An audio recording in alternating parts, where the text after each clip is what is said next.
Namaskar. Good morning to all of you present here. Respected viewers, welcome to the national webinar conducted by the Department of Political Science, GC College Silchar, in collaboration with the Internal Quality Assurance Cell of the college. This is Dr. Shorupa Bhattacharya, Head, Department of Political Science, GC College Silchar, and also the coordinator of this national webinar. So, at the very outset, let me take our departmental colleagues and students first in the screen.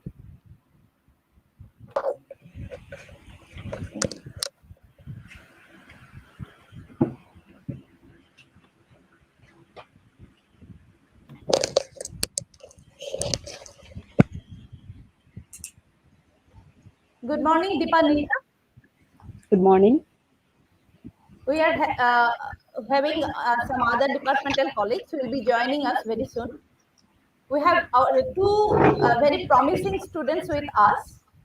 One is Gyanendra Das and another is Shahili Chaudhary. So, we are waiting for our other departmental colleagues. They will be joining shortly. So, maintaining the legacy of arranging different academic exercises every year, this year also, the Department of Political Science has arranged two webinars with reputed academicians from different parts of the country. Today, on 14th September 2021, we are having the second webinar, and the topic is Barak Valley in the context of Act East policy, bridging the gap between mainland India and Southeast Asia.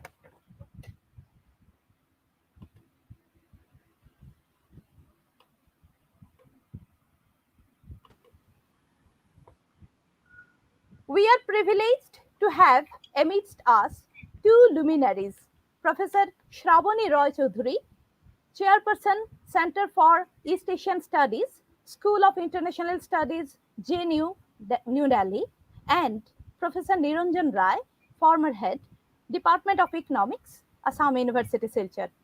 Good morning and a hearty welcome to both of you. And a hearty thanks also for accepting and responding to our invitation. Respected viewers, this is a live program which is visible at our own YouTube channel, GCCE Academia. So, viewers, you are requested to be with us, interact with us, inspire us through our live chat box. So, we are very sorry to say that our principal sir, Dr. Bibhash Dev, who was scheduled to be here today with us, has been engaged in some different other activities. So he has sent, I mean, his note of sorriness and expressed the great success of this today's event. So, welcome, Mrs. Koel Pal, another departmental colleague. Good morning to everyone. Good morning. So, Gurucharan College Silchar is proud to have a very vibrant IQAC. It's because of the support and inspiration of IQAC we could arrange such a beautiful event. A special thanks to our IQAC coordinator, Dr. Rajashree Pal ma'am, and specially Dr. Debashish Sharma from the Department of Mathematics. Though they are at present not in the screen, but they are behind all in our inspiration and all our technical management also. However, I am very happy to say that a host of participants across the whole nation have registered with this program, and which is really very encouraging for us. Without the generous participation of the participants, the program cannot become a successful one.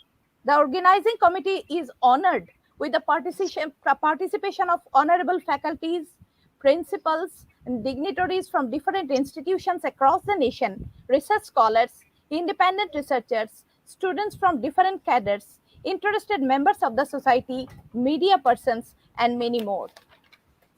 We shall have the interactive session at the end of the deliberation of our resource persons. The participants are requested to make comments and queries at our live chat box as said earlier. We shall try to address your queries, if any, after the deliberation of our speakers. Further, all the participants will be provided with the feedback forms at the end of the program, and after the submission of the feedback forms from the participants, we shall provide e-certificates. So we are moving towards our session.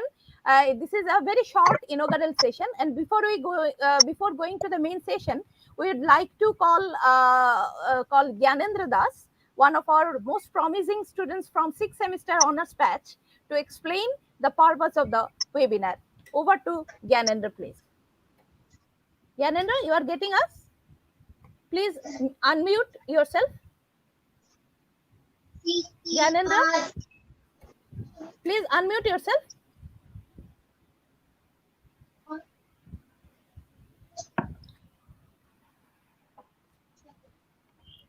Gyanendra, are you getting? Over to you, please.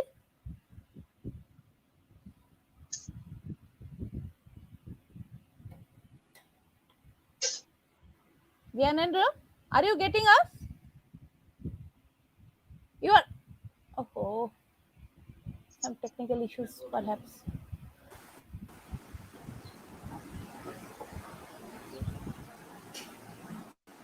Good morning, ma'am. Am I audible? Yes, you are absolutely audible.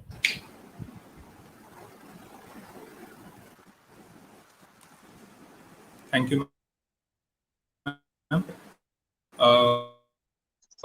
A very good morning to all the viewers and our respected guests today. I am Gyanendra Das of 6th semester Political Honor. Today's webinar, in the context of Act-East policy, bridging the gap between mainland India and Southeast Asia, stands important geographical location of the Northeast as a whole, and Barak Valley in particular stands itself as the most India's Look East policy, subsequently converted to Act East policy, considered to be India's mission. The development of communication infrastructure of the entire region is very important, as it has a direct link with neighboring Southeast Asian countries, Vietnam, Bhutan, and China, among others. The importance of this valley is well pronounced, as it will become the center of communication and economic resurgence. Silchar-Imphal Expressway is to link Moreh Asian Trilateral Highway. Quite significantly, Silchar-Saurashtra Superhighway, better known as the East-West Corridor, will connect Guwahati, Shillong, Dauki, Chittagong, Kalain, Sonapur, Joai, Ladrimbai Corridor.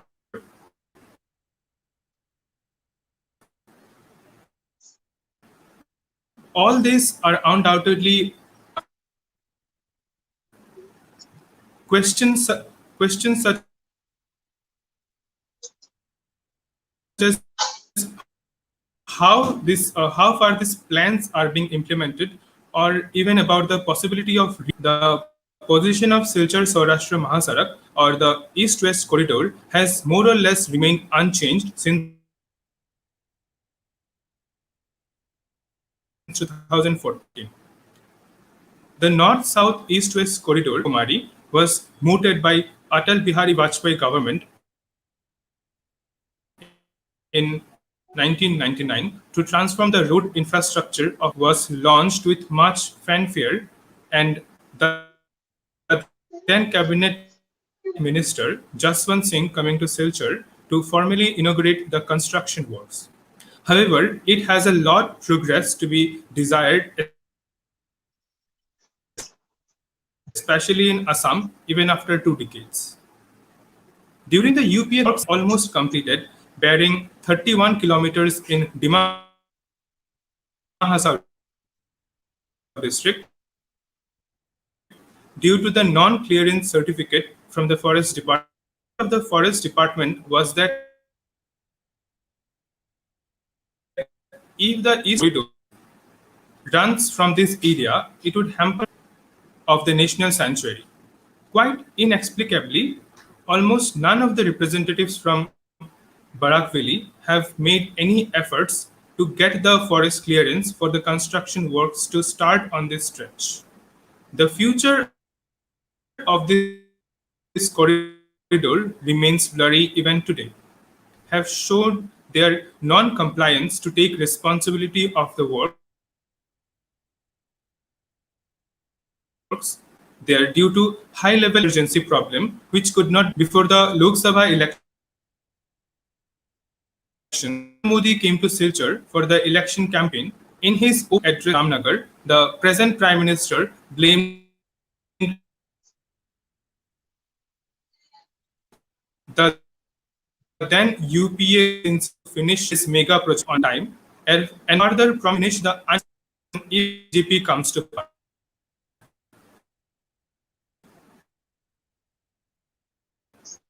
From then, long 7 years have also went by, but Barak Valley is yet to see the project finished. Questions about the role of the state leadership is also posed in this regard. And this is just our one and only ministry has come to a closure now. The employees are dying every day due to non-payment of wages and salaries. Tea gardens are running at a loss. The project of multimodal logistic park, which was promised to be set up in Silchar, has now been shifted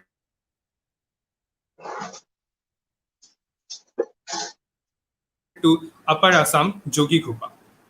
Guwahati-New Delhi Rajdhani Express has been extended to Dibrugarh, bearing or abandoning being the second largest town's train are very unfavorable for the people of this valley. The people of this region had to fight a long medical college and almost everything. In fact, from the dawn of independence of this valley has been left socially, economically underdeveloped. Under such a condition, today's webinar becomes very purposeful and important as it may show some light in the direction of social. I request our honorable guests to raise the issue in different academic and administrative forums so that the region gets its proper importance. Thank you.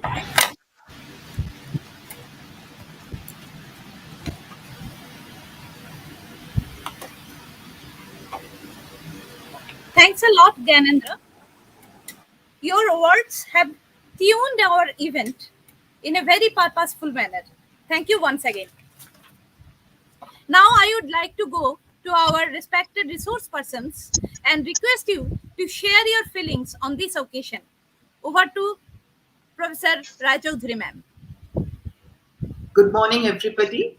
It's indeed a pleasure to be part of such a webinar. Joining from Delhi, it's a indeed opportunity for me to connect up with my colleagues across the entire terrain and move on to Assam. It would obviously be much better if I was physically possible for me to be there, because while I researched on the Barak Valley, I have already made a program to be there once the pandemic situation is under control, because it's a beautiful place and I feel privileged to be part of this community today. All the best for the program and thank you. Thank you very much for your encouraging words.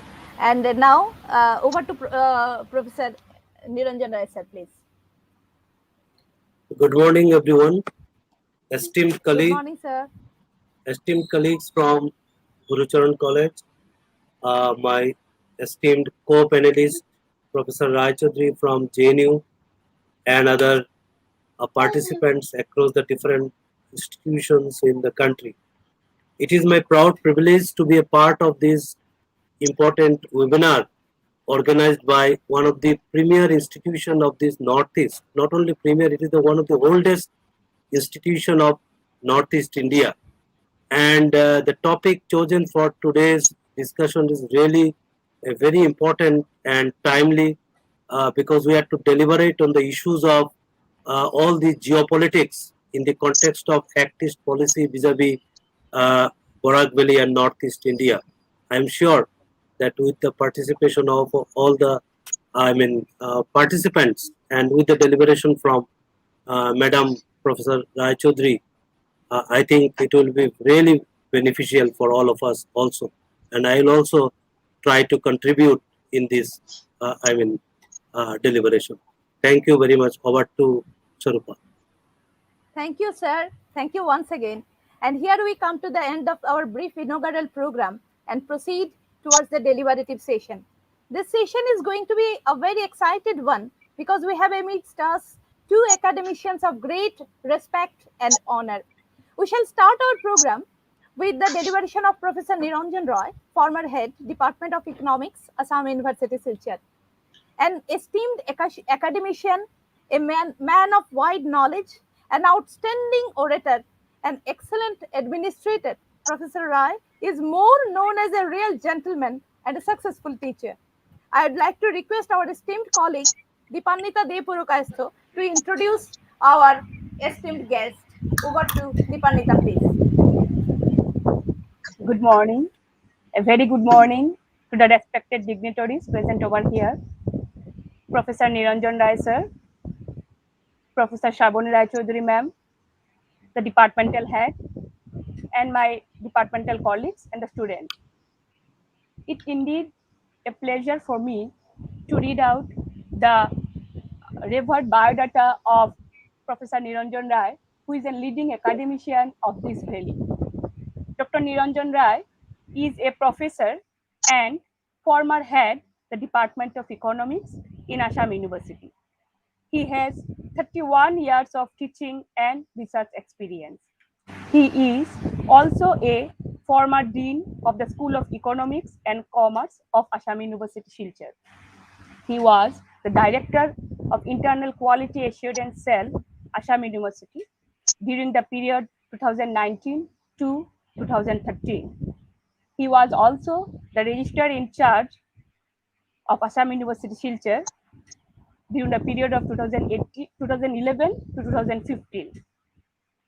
Dr. Niranjan Roy has keen interest on quality issues in higher education, and he has presented various research papers in international conferences and published number of articles on these issues, and also published an edited volume of Higher Education in India, Different and Differing Perspectives.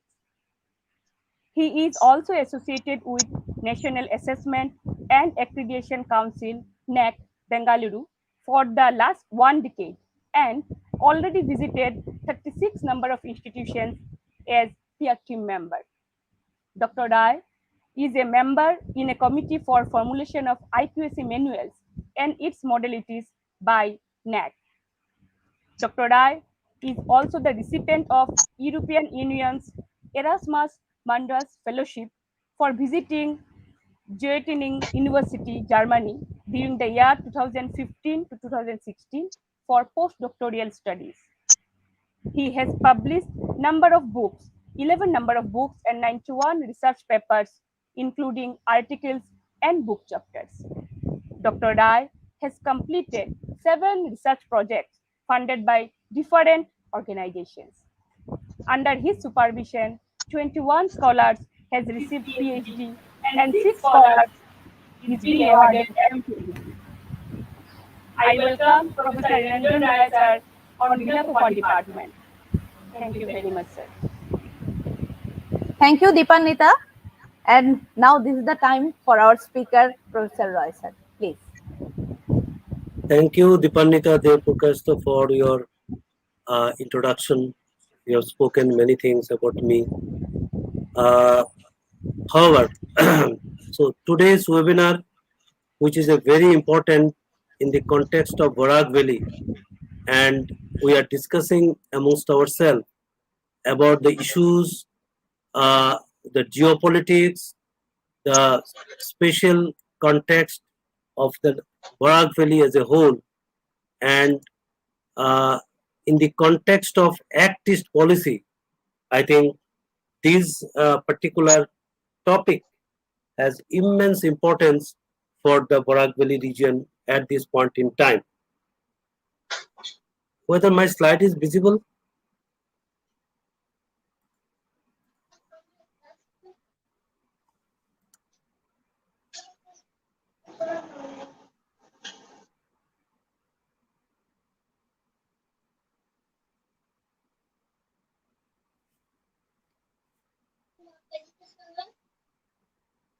Okay, so the valley, as we know, it basically covers three southernmost districts of Assam, Kachar, Hailakandi, and Karimganj, and together constitutes around 9% of geographical area of the state of Assam.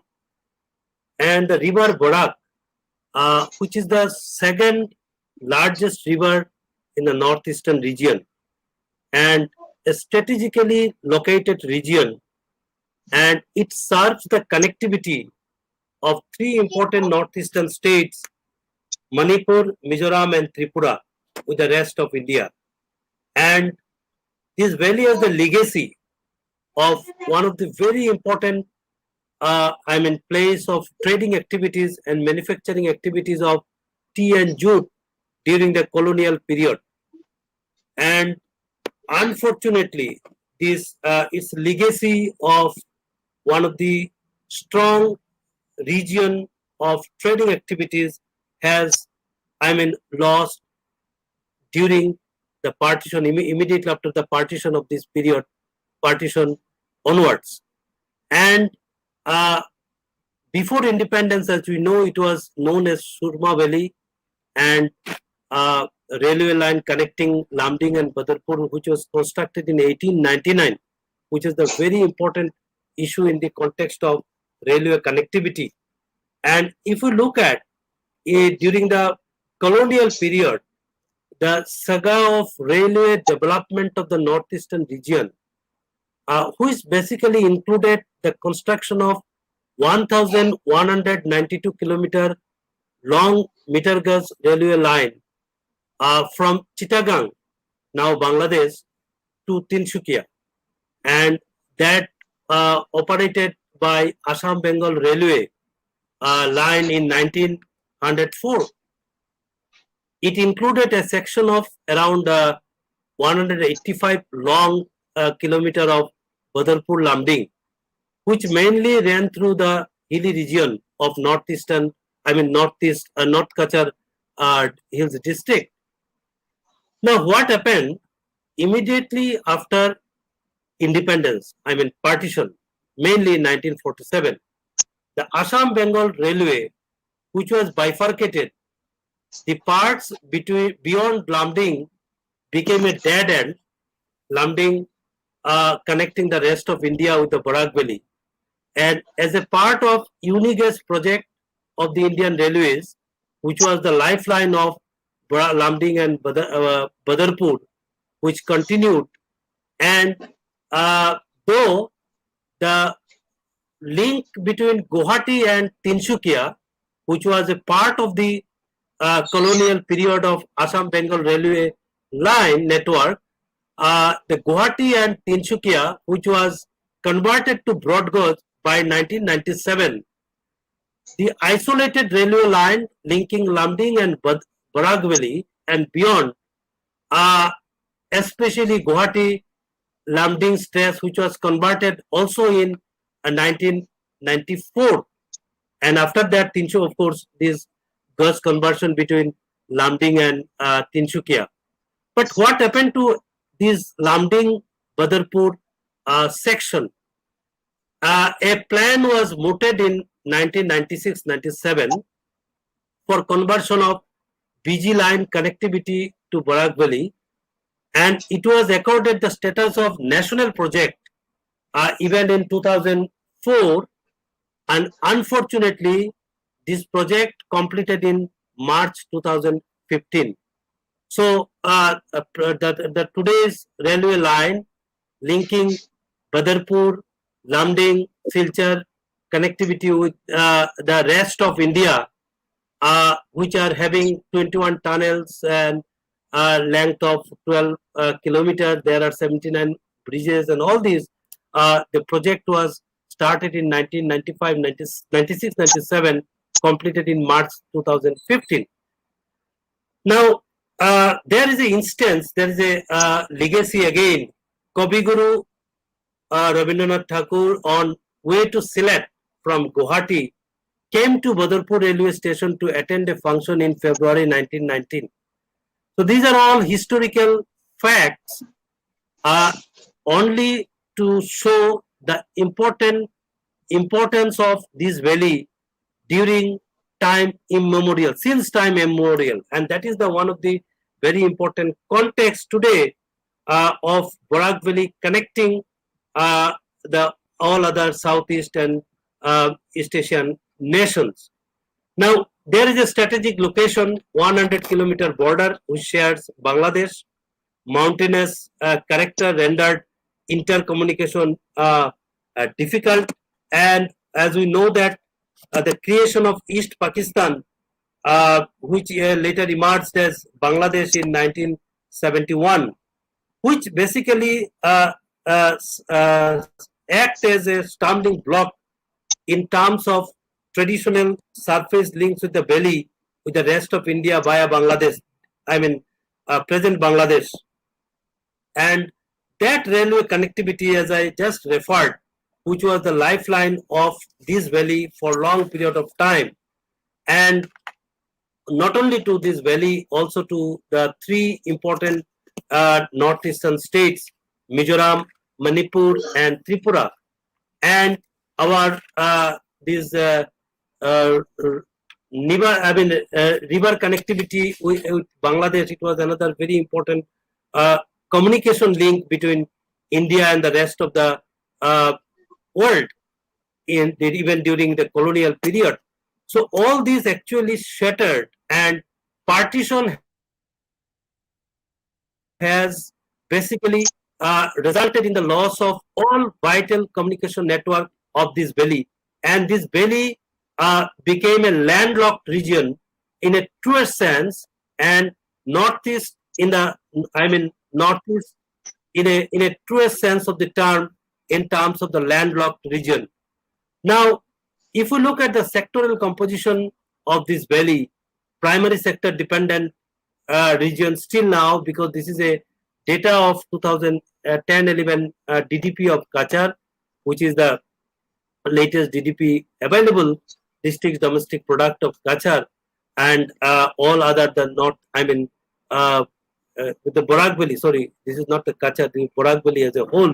So 56% the primary sectors, secondary sector is around 20-21%, and the tertiary sector 23%. And if you look at the comparison of workforce, main workers, marginal workers with the Assam and the all India as a whole, main worker, it constituted around 24.6%, and for Assam as a whole it is 26%, but all India it is 30%. Marginal worker, which is a very deplorable condition of the Barak Valley region, it is around 22%, and for Assam as a whole it is 9%, and for all India it is 8.71%.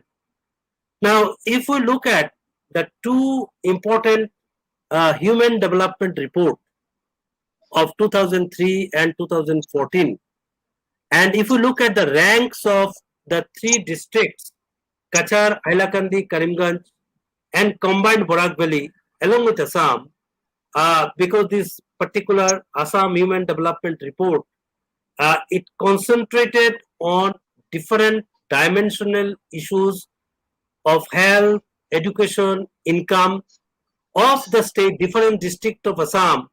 And if we look at 2003 to 2014, in the district of Kachar, it is hardly there is any change, 3.8% in respect of health. Hailakandi, it is better, still better, 19.9%. Karimganj, 42.5%, and Barak Valley as a whole, 22.7%. If we look at the dimensional index values of these, three districts as a whole, it is 22.7%, and Assam, it is 34.4% in change compared to 2003 and 2014. Similarly, in respect of education, in Kachar, it is a very deplorable situation, 2.1% change, 6.9% for Hailakandi, 1.1% for Karimganj, and for the Barak Valley, it is 3.2%, and for Assam as a whole, 4.7%. Similarly, in respect of income, average for Barak Valley, it is 54.6%, and for Assam as a whole, 42.9%. So in this respect, we are little better compared to the Assam as a whole. And total SDI, if you look at the change is in respect of Barak Valley, it is 21%, and if you look at Assam as a whole, it is 26% change compared to 2003 to 2014. Now, if we look at the ranks, district-wise ranks, again, for 2003 to 2014, 29 districts in the state of Assam. If we look at the change in the district ranks, Kachar, which was earlier 8th rank overall, it is now become 24th rank. Hailakandi, 11th rank, which was earlier now 27th rank. Karimganj, 19th, it is now placed at 25th rank. So in this way, it simply indicates some issues relating to the development gap, which has actually created in the Barak Valley in terms of Assam as a whole and also the country as a whole. And if we look at another very important statistics, findings from Assam Human Development Report 2014, I have taken here three important. Kindly unmute. Someone's audio is. Please mute. Please mute. Someone's audio is unmuted. Lot of sound is coming.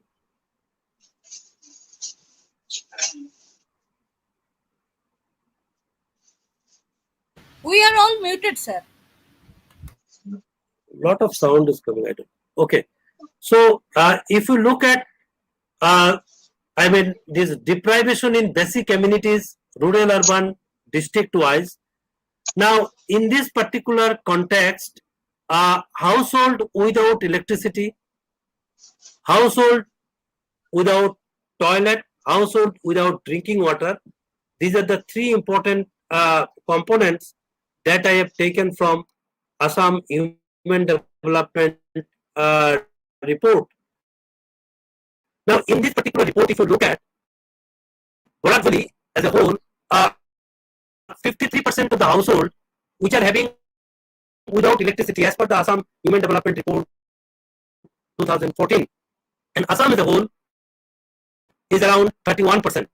Now, if you look at household without toilet, Barak Valley is around 77%. It was 2014 Assam Human Development Report, and Assam is 69%.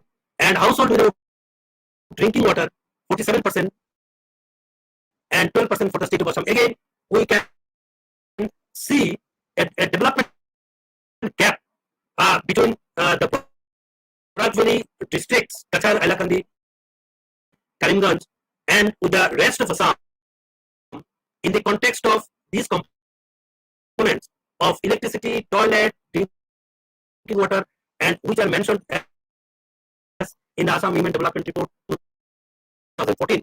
So, from these, findings, we can say that the development gap created over the years with the country as a whole and Assam in particular in the context of Barak Valley, and as a result, automatically a sense of deprivation which aroused in the mind of the people of the valley, which is, if you look at the newspaper reports and other, social media and other things, you can see a sense of deprivation amongst the people of this valley because of this development gap. And other important why this gap is created between Assam, Barak Valley, Assam, and the rest of India. I have tried to look at the different issues. One of the very important issue is partition of the country, because as a result of this partition, we basically lost vital communication link via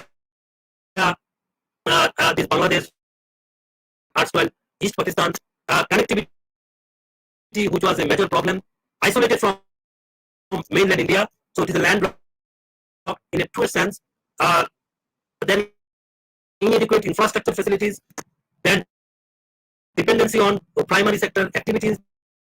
There is no such major industries in the region, and we had one major industry, large scale industry, Pasgram paper mill, and we know what happened to this paper mill, which was closed down ultimately. So this is another unfortunate story of industrial development of this Barak Valley.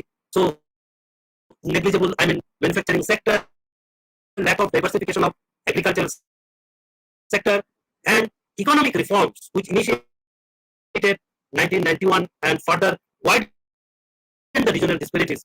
To my this particular context, I have used the word the development gap, which has actually widened over the years, and existence and continuation of regional inequalities. Now, what happened exactly? This Barak Valley region per se and the northeast could not be benefited from the global investment climate in terms of FDI-led industrial and service sector growth in the post-liberalization period. And what we have seen during these years, this entire northeast and Barak Valley per se used as a corridor of cross-border trade instead of a vibrant trade center. And this is really an unfortunate part of the entire exercise. And if you look at the foreign direct investment in northeastern states vis-a-vis the entire country, we could attract only 0.01% of total FDI investment in the northeast, to the rest of the country. And 1991, 2000, 2016, 17, and the average period 1991 to 95. So this is another, important context of, to discuss more issues relating to the development paradigm in the context of Act-East policy and how these can actually boost the northeastern region's economic development in the new geopolitical situation. Now, what we have seen till beginning independence till 1990, this entire period, it was a period of retreat from Asian relations in India. Now, if we look at, to our legacy, India has exerted both economic and cultural influence on East and Southeast Asia since antiquity. And culturally, we know that the spread of Buddhism during 5th to 7th centuries, which actually influenced greatly these nations and reflected in to the emergence of Asianism. And during entire freedom struggle, we have seen that both Mahatma Gandhi and Jawaharlal Nehru wanted to come closer to China, and there are many references on it and other Asian countries in the context of common values as opposed to Western ideology. So because the entire freedom movement, we fought against Western ideology and Western values, and in this particular context, and the ideology of Indian Asianism played a great role in anti-colonial movement, and that is very important issue in closer ties between India and all the Southeast Asian nations since that time immemorial. And we have seen also that the trade between India and other East Asian nations, which played a dominant role alongside cultural influence, and over the years, several trade routes which played a major role for rise of international trade, say for instance Silk Route, uh, then Silk Road, which was one of the very important road in ancient period, and this road which was mainly used for commercial activities with China to India to Bhutan and to rest of the world, and it was the trade linkages between British India and the Tibet through Sikkim during this 18th century, which was the later part of later half of 1890s even, which witnessed a fairly good Sorry to disturb you, sir. trade. Sorry to disturb you, sir. Sorry to disturb you, sir. Your voice is coming in a breaking manner. So some sort of sound disturbances is there. We are all muted here, but some sort of noise is coming, and your voice is also coming in breaking manner. Okay, however, since now it is okay. Sir, Beginning please. independence. Yes, absolutely. Now it is Okay, okay. sir. Yes. Okay, I have removed this headphone. Okay, Okay, sir. now as we know that SARC was founded in Dhaka on 8th December 1985, and basically India was largely isolated from Southeast Asian nations since 1950s and till 1990. Now, what happened in 1991 or 92? Suddenly, India to look back in regaining its relation with old friends. And in 1990, the new beginning started based on domestic requirement, basically. In 1991, we know our foreign exchange reserve, foreign exchange crisis, and new economic policies, which basically stress on foreign investment and creating easier business environment.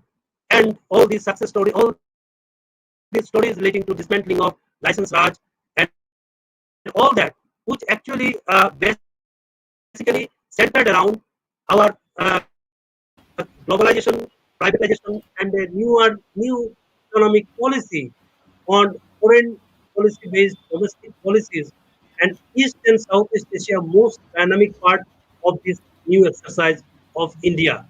And the main point is, as I said, that the, India's balance of payment crisis. And 1992, we know India became a dialogue partner of ASEAN countries. Then 2002, ASEAN plus Indian partnership, free trade agreement in 2009, free trade agreement in services and investment in 2014, and then founder member of East Asian Summit in 2005, ASEAN member. All these actually relating to India became a leader in renewed relationship and emergence of low-cost policy. And the main philosophy behind India's low-cost policy was to forge closer and deeper economic integration with ASEAN countries. And BIMSTEC, Bangladesh, uh, India, Sri Lanka, Thailand Economic Cooperation, Bangladesh, China, India, Myanmar, BCIM, ASEAN, Free Trade India, Free Trade Agreement, many bilateral and multilateral agreements initiated, and Northeastern region became one of the important location because the 98% of border, it shares its border with neighboring countries. And as I said earlier, for the Barak Valley itself, 100 kilometers of border it shares with Bangladesh. So that was one of the very important context of India's low-cost policy, and the low-cost policy, which basically looked at regional integration, reform, and liberalization, and rapid economic growth and development of the Northeast India. and it actually adapted the approach of focusing on geographical proximity of region, sub-regional cooperation, and stress on free trade agreement. So all these looked at the northeast region, but unfortunately, what we have seen also that this low-east policy failed to bring any fruits to the northeastern region in terms of attracting investment, foreign investment, in terms of having closer economic ties with, in terms of a vibrant trading center of the north in the northeastern region. So, looking at again the geopolitical issues, the relation between India and other neighboring nations, the government, the new government, which has designed, relooked the whole issue of low-east policy and termed it as Act-East policy, which was set in motion by our Prime Minister at the East Asia Summit in Myanmar in November 2014. And if we look at India's Act-East policy, it actually focuses on the extended neighborhood in the Asia relation. So it strengthened, it tried to more closer relationship with Asia Pacific region, and it gained political, strategic, and cultural dimensions, including establishment of institutional mechanism for dialogue and cooperation. Now, what are the important, comparison between look-east policy and the act-east policy? If you look at in the look-east policy actually look at regional dimension, regional connectivity issues, but the communication network in the northeastern region since 1991 to even down the line 2000, 2011, 12, if you look at nothing has improved uh, uh, dramatically in the northeastern region.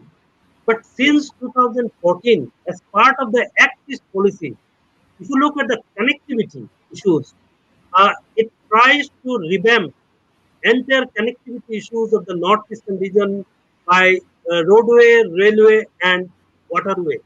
And these are the three important aspects of India's renewed emphasis on uh, development focus on the northeastern region, considering the geopolitical issues and the renewed relationship with the Asia Pacific region, and our reopening of the steel well road to link, and all these road connectivity. I am not going into the details of uh, these issues because of the prime constraint.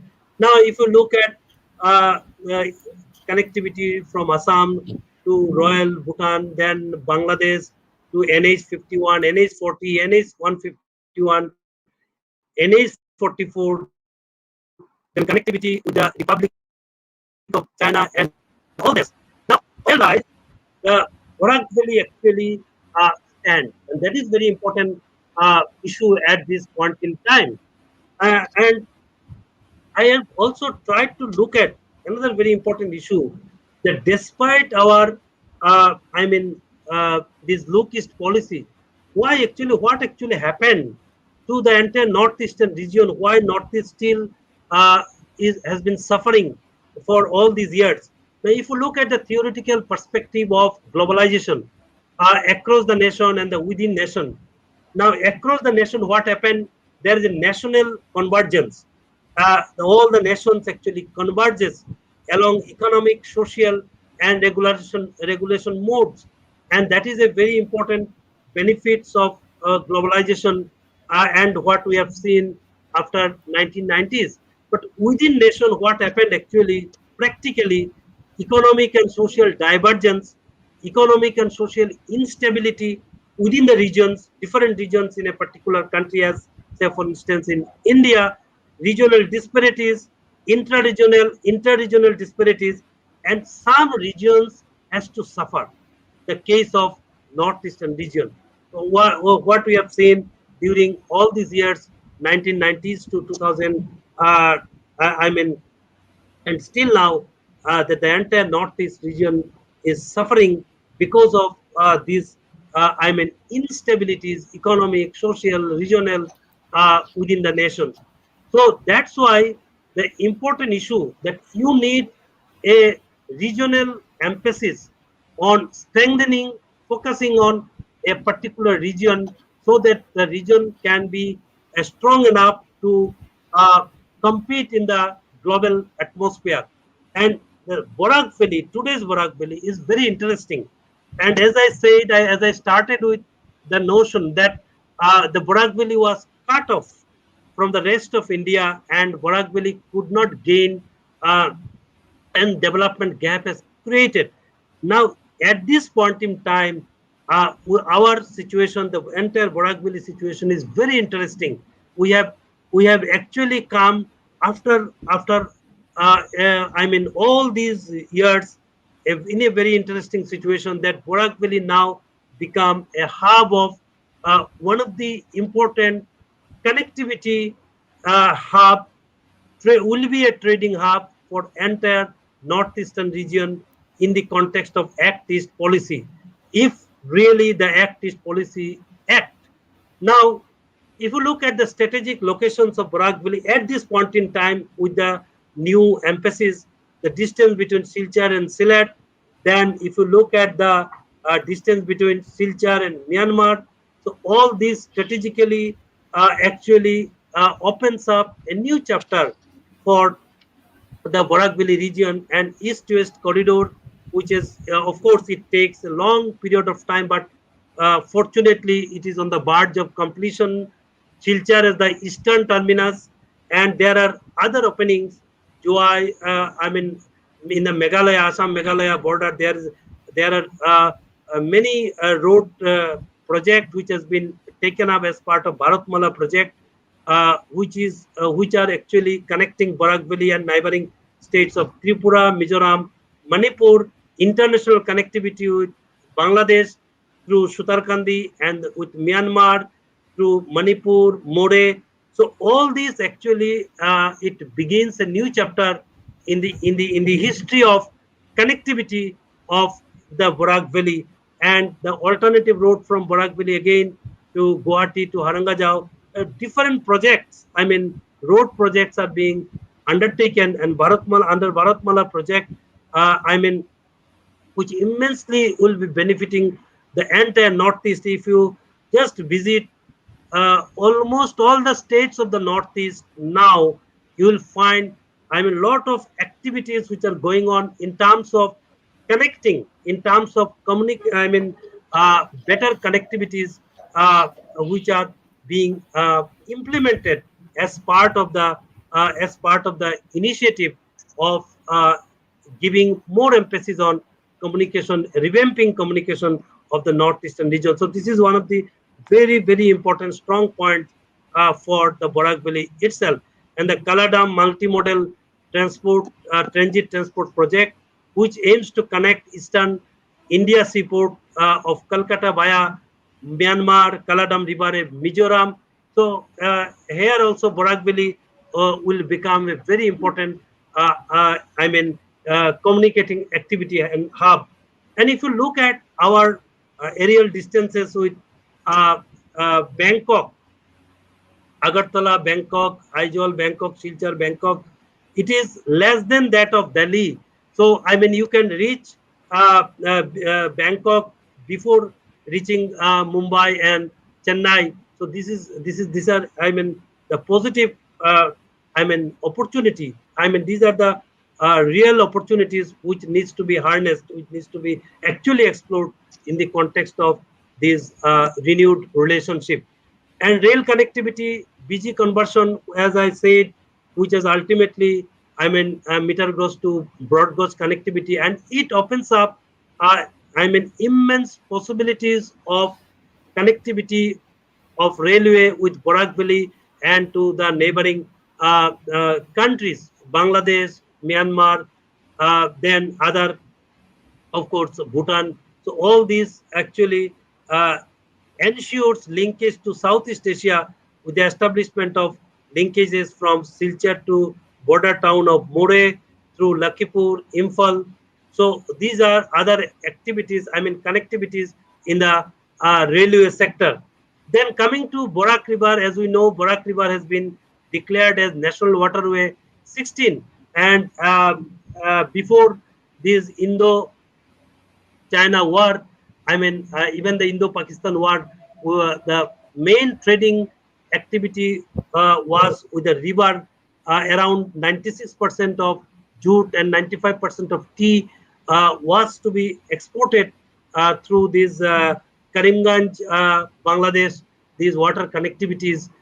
And this Barak River, which has been declared as the national waterway in 2016, and then it actually under protocol, India Bangladesh protocol, it opens up.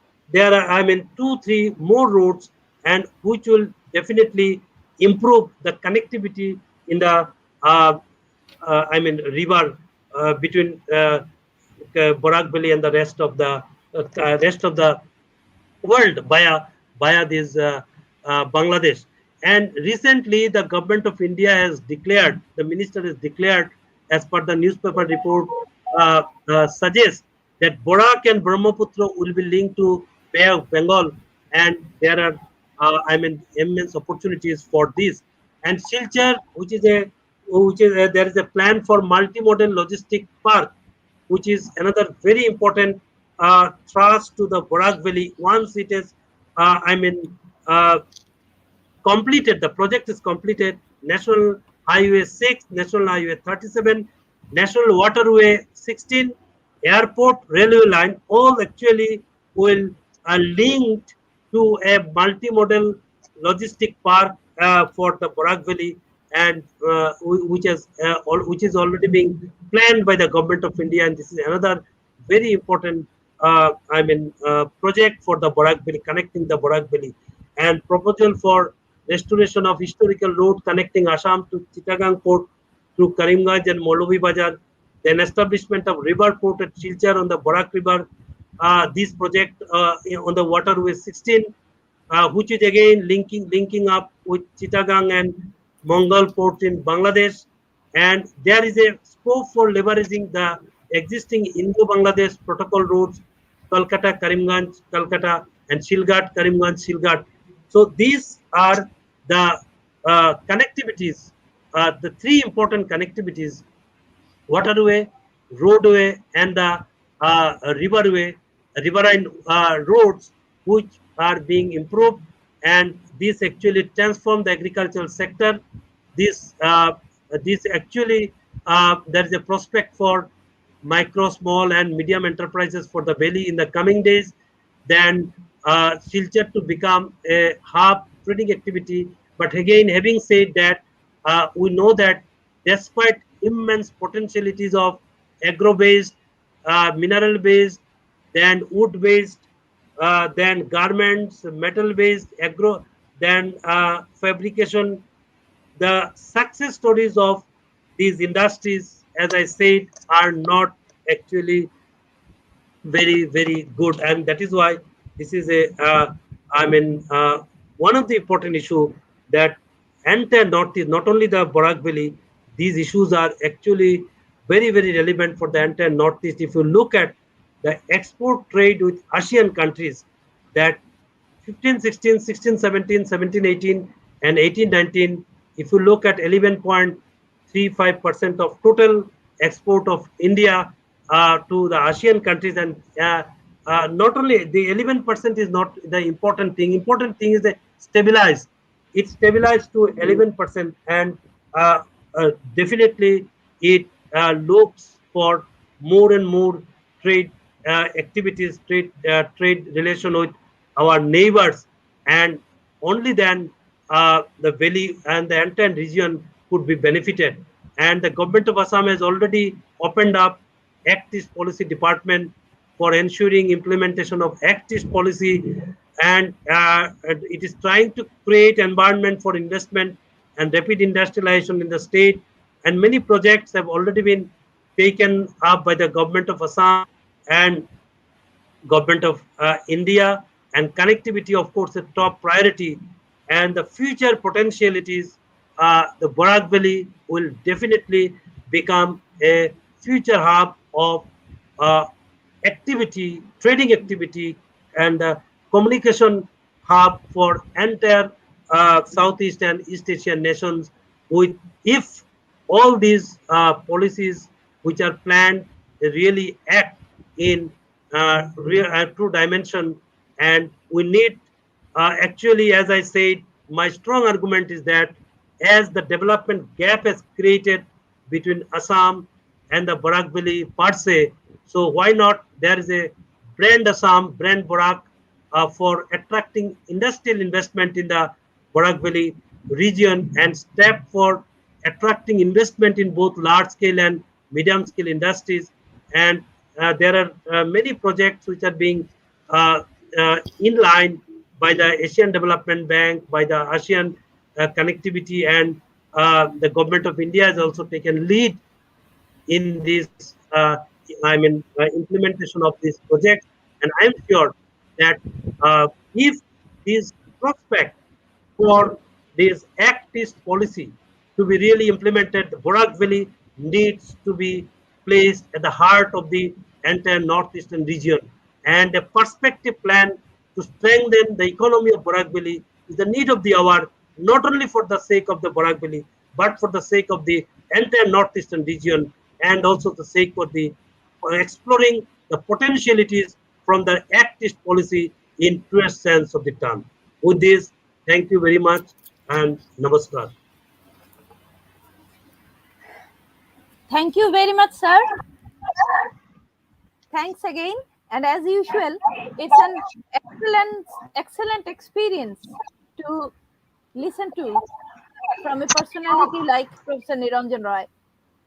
We shall be going to the interactive session at the end of the entire deliberation program. And now, this is the time to move towards our next resource person, Professor Shravani Chaudhary, an eminent academician from Jawaharlal Nehru University, New Delhi. Professor Roy Chaudhary is an expert in the field of international relations, especially in the field of foreign relation between India and Japan. A warm welcome to you, ma'am, again. However, before going to the deliberation of Professor Roy Chaudhary, I would again request my esteemed colleague, Mrs. Dipamita De Procasto, to introduce our guest formally. So, over to Dipamita, please. Thank you, ma'am. It gives me immense pleasure to go through the most dignified bioprofile of Professor Shravani Chaudhary, who is an leading academician of the nation as well as international. Dr. Shravani Chaudhary is the current center chair and professor in Japanese Studies in the Center for East Asian Studies, the School of International Studies, JNU, Delhi. She is an alumnus of JNU and recipient of Japan Foundation for her PhD. Her major area of research is on Japan's economic relations with special focus on India. She has been a recipient of Visiting Scholar Program to KJ Koho Center, Ministry of Economics and Industry, Japan. Moreover, she is also a recipient of Visiting Scholar Program of Policy Research Institute, Ministry of Finance, Japan, REIB Kobe University, and Nagoya University. Dr. Rai Chaudhary has wide-ranging publication in national and international journals. Professor Rai Chaudhary has her recent publications which are centered on Japan-India economic relations and Japanese multinational experiences in India and their entry strategies as well as survival techniques. I, again, on behalf of our department, welcome Professor Shravani Chaudhary, ma'am, to this webinar. Thank you very much, ma'am. Thank you. Thank you, Dipamita. Thank you, Sir Swafranil, for having me over. And thank you for your kind introduction. I do hope that I live up to the expectation of the audience out here, because in many ways, while we work on bilateral relations of the country, Northeast India has been a new entry for me. However, I will try to do my best with it. And thank you, Professor Roy, for having given an excellent introduction to the Barak Valley. It actually makes my life easier, because I would therefore just concentrate more on what our Indian, economic policy directions towards Northeast, as well as how we can integrate Barak Valley's needs into the policy making of India. Let me just hopefully be able to share my slides quickly.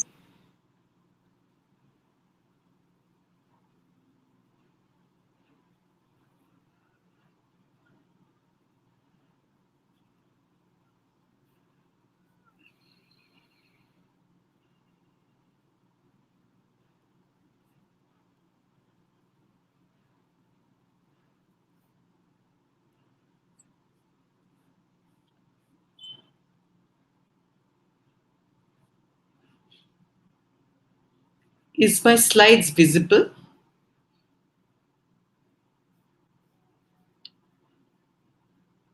Is my slides visible?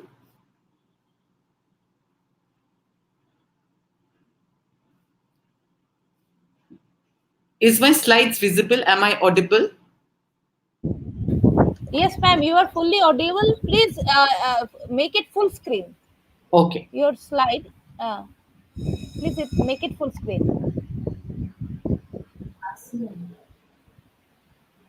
Is it possible Now now? it's yes. Now it's all right. Okay. Fully Thank you so visible. much again. I would basically be looking at India's Act-East policy and try to position Barak Valley in the regional framework of what India is hoping to create between the East Asian nations and India. My content for this entire discussion would be framed around this four objectives. That is, rationale of Act East policy, objectives listed in the policy, positioning Northeast region, and how leveraging Barak Valley within the Northeastern region.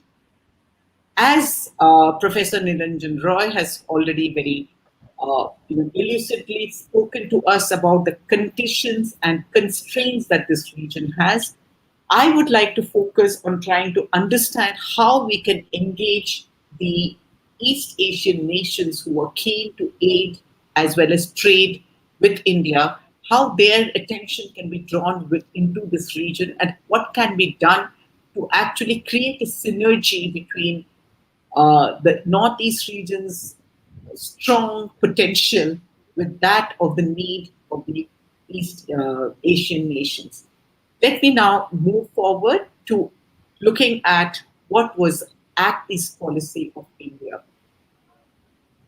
Let's move back a little and see at what was the kind of issues that happened in the world environment, which actually positioned India to act quickly to put up Act East policy, which was a little ahead of what was Look East policy before that. The main reason was, of course, China. China's assertion in this region and trying to frame for itself a huge potentially becoming the regional head of this entire big region was one what actually pushed most of the nation across this region to start asking themselves how they could become much more integrated to ensure that China at that point of time in the 2010-11 onwards was how to engage China, which is of course had a slight shift post the pandemic and the post-pandemic when we are looking at containing China more. So China then was needed to be engaged, and the engagement had to be by some act of economic convergence. And this economic convergence necessitated most of the nations like India, Thailand, Cambodia, Japan, Korea, to ask themselves how they could create domestic policies as which would reflect themselves into the foreign policy, or vice versa, a foreign policy that would reflect into the domestic policy and therefore create integrities. If you look at the current map that I have, on the screen for you, you would notice that not only has China come up with what was considered to be string of pearls, which is what is in dotted lines for you, and of course the shipping lanes that is very close to the string of pearls, creating therefore for many nations in the East Asian countries vulnerable to the flow of critical energy. And therefore, the whole issue of energy security, food security that gets embedded in China's assertions. If you look at China's BRI program that was initiated after 2013, you realize that there is also a plan for China to move beyond and sort of find itself as part of the world in which it would have a commanding place. It is all this that has to be kept in mind when you look at the Act East policy of India and how the rest of the countries like ASEAN, Japan, and Korea actually integrated it themselves towards Indian Act East policy such that they could create a convergence of both economic and strategic interest. In brief, if we were to look at India's Act East policy, we must remember that it was not necessarily to develop Northeast Asia, East region of our country, but the rationale actually grew from the three most important aspects. First and foremost, as I said, the China's rise and assertiveness. China's rise was not something that the world hasn't really seen. Japan also rose in ranks in the 1970s and 80s.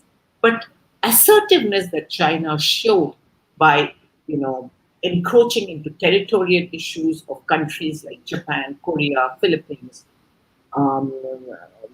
Vietnam, as well as Indonesia, is something that created concern among the East Asian nations. Very soon, while South China Sea and East China Sea was being contested by China, China made further assertiveness in India, the Doklam, Galam, and all the issues that we have thereafter seen in this particular China's assertiveness. China's assertiveness was much more critically viewed by the world when China did not give credence to the international court with respect to the South China Sea islands. It is at that point of time that the fear that China's assertiveness was also disobedience of the international order, which actually created for most of the nations, not only those who are positioned around China, but rest of the world to ask themselves whether China was actually not only rising, but asserting itself in a way to contest the world order that was already being followed post the Second World War. Inadequacies of security order for our own country was also a major reason for trusting this Act East policy, because India's major weak strategic area identified as the northeastern region. I will discuss this a little more when I look at the northeastern region, so let's leave it at this point. India, of course, the other major issue was by 2010-11, India was growing capabilities. Look East policy in the 90s to 2015 was essentially of looking towards East, but capabilities of India was still not in a frame where India could stand tall with respect to international order. And right at the Act East policy was formulated, India was in a position to seek a place in the high table. And this is why this rationale of Act East policy was very welcomed within the domestic group of business academics as well as policymakers.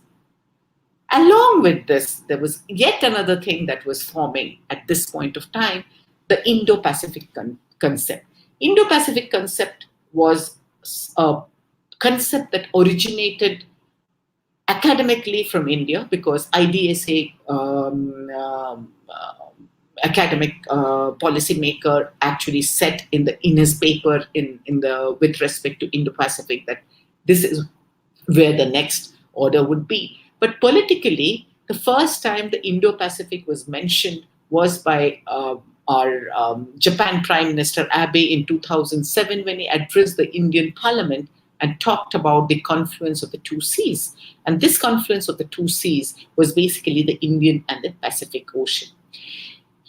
Leaving across how it got built, but ultimately Abe built the entire thing by saying two continents, two oceans, that is Asia and African continent, and the two oceans being Indian and Pacific Ocean, and he called it the confluence, the congregation of a belt, which would be essentially consist of over 68 countries who were united in creating a vibrant economic and strategic order in which rule of law and value of democracy would be maintained.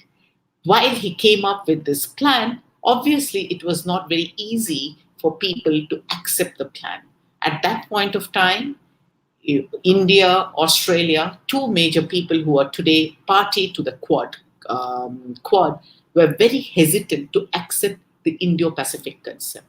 However, emphasis on maritime domain definitely increased, and one would see a lot of trilateral, bilateral, and multilateral engagements in the Navy, engagements like the Malabar exercises, etc., that actually increased over this period of time. And it is at this juncture that India also, by 2015, started giving out a set of policies like Sagar, etc., which actually implicitly elevated India's role within the Indo-Pacific. If you look at Act East policy and the Indo-Pacific, one would often ask that how is the northeastern region really integrating into the Indo-Pacific?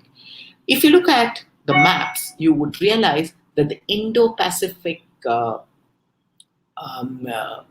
region and northeast would link up because the Bay of Bengal as an entry-exit point can be created between northeast India and the Bay of Bengal region.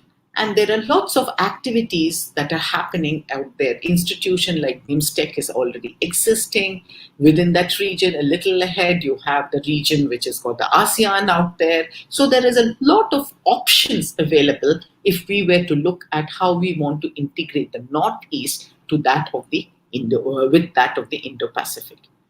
I would not try to get into, what are the difference between Look East and Act East, because that is something that Professor Roy has explained to you very well.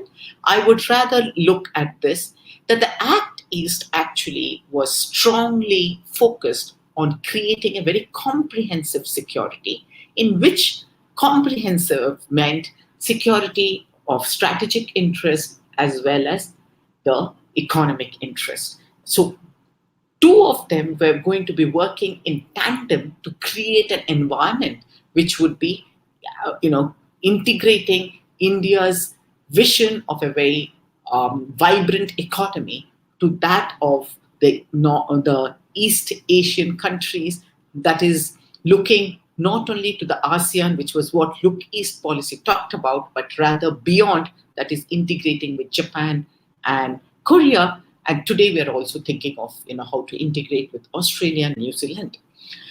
This wider scope that emerged because of the way the Indo-Pacific has grown as a region of concern strategically as well as economically has already given us a greater urgency domestically to be part of this system. Of course, we have issues which I will get into a little later, but the rationale was this. The other three rationales that obviously came across during this point of time is the dominance of maritime dominance, the naval operation and capabilities, and along with this came the infrastructure and capacity building.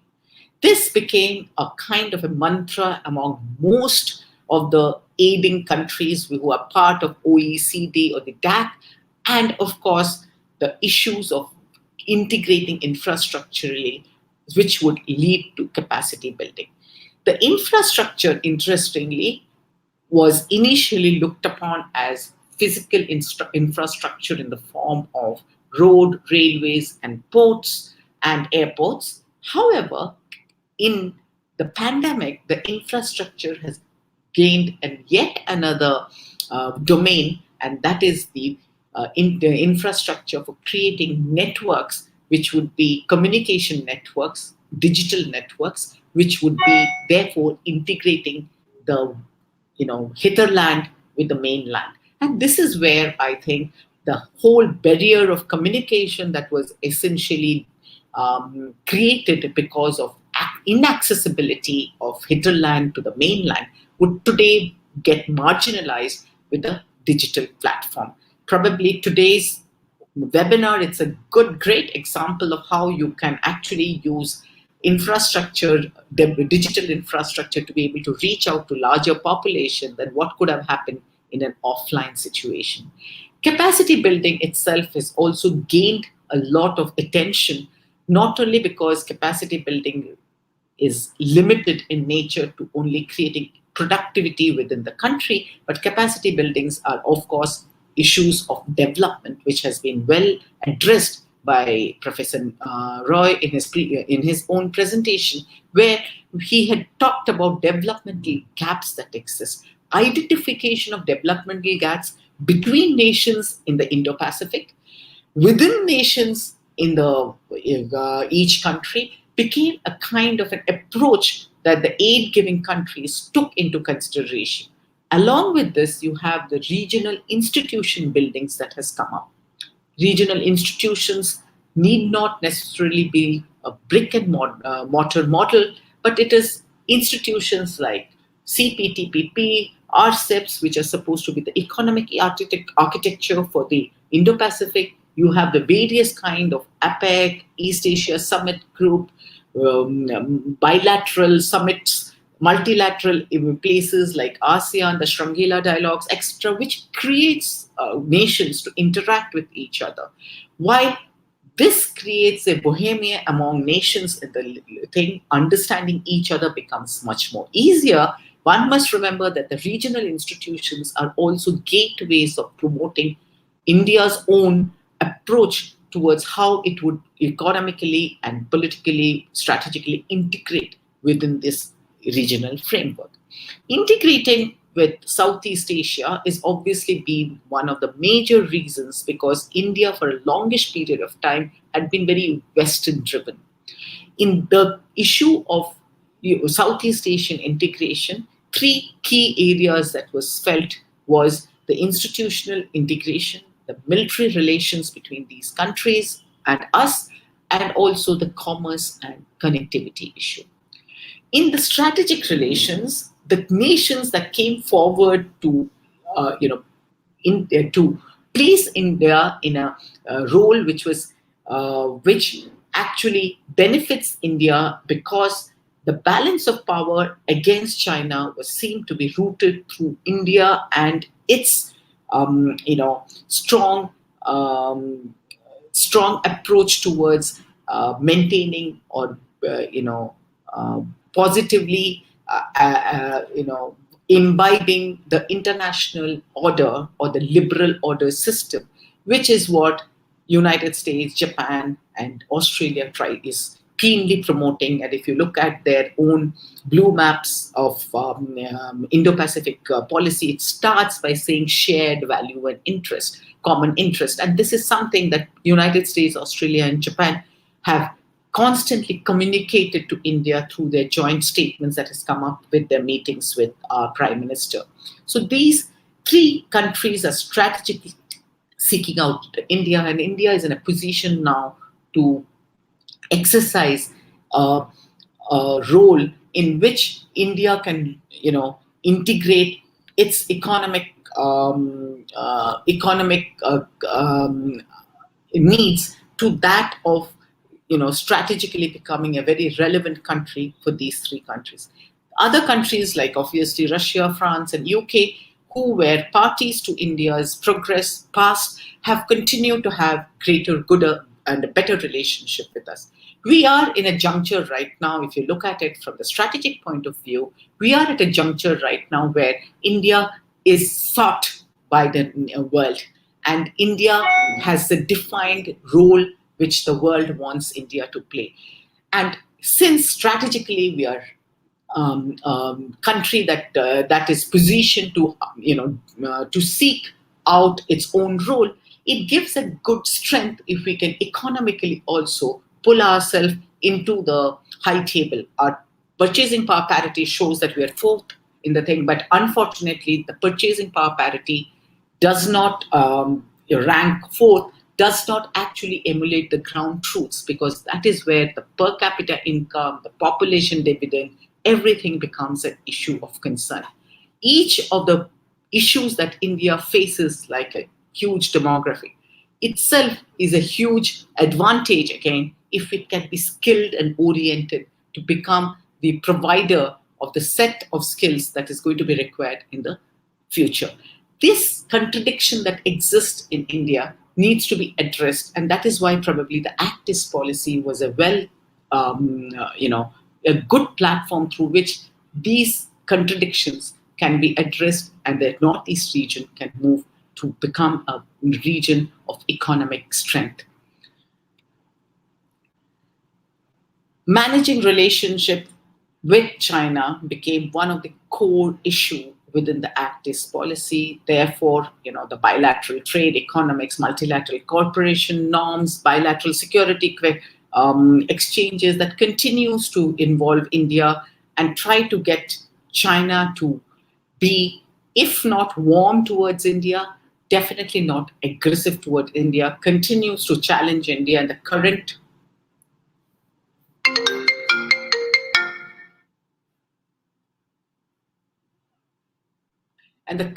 world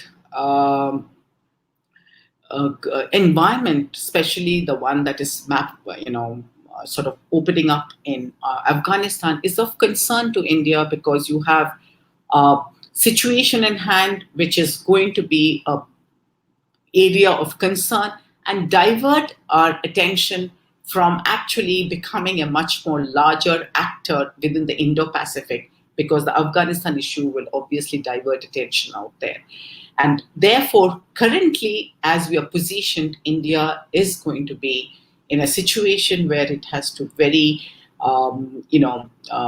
judiciously map its progress such that it is able to harness the goodwill that has been built over this period between 2000 and date with the East Asian countries, does not go unutilized by engaging too much within the Afghanistan issue that is being slowly unraveling itself.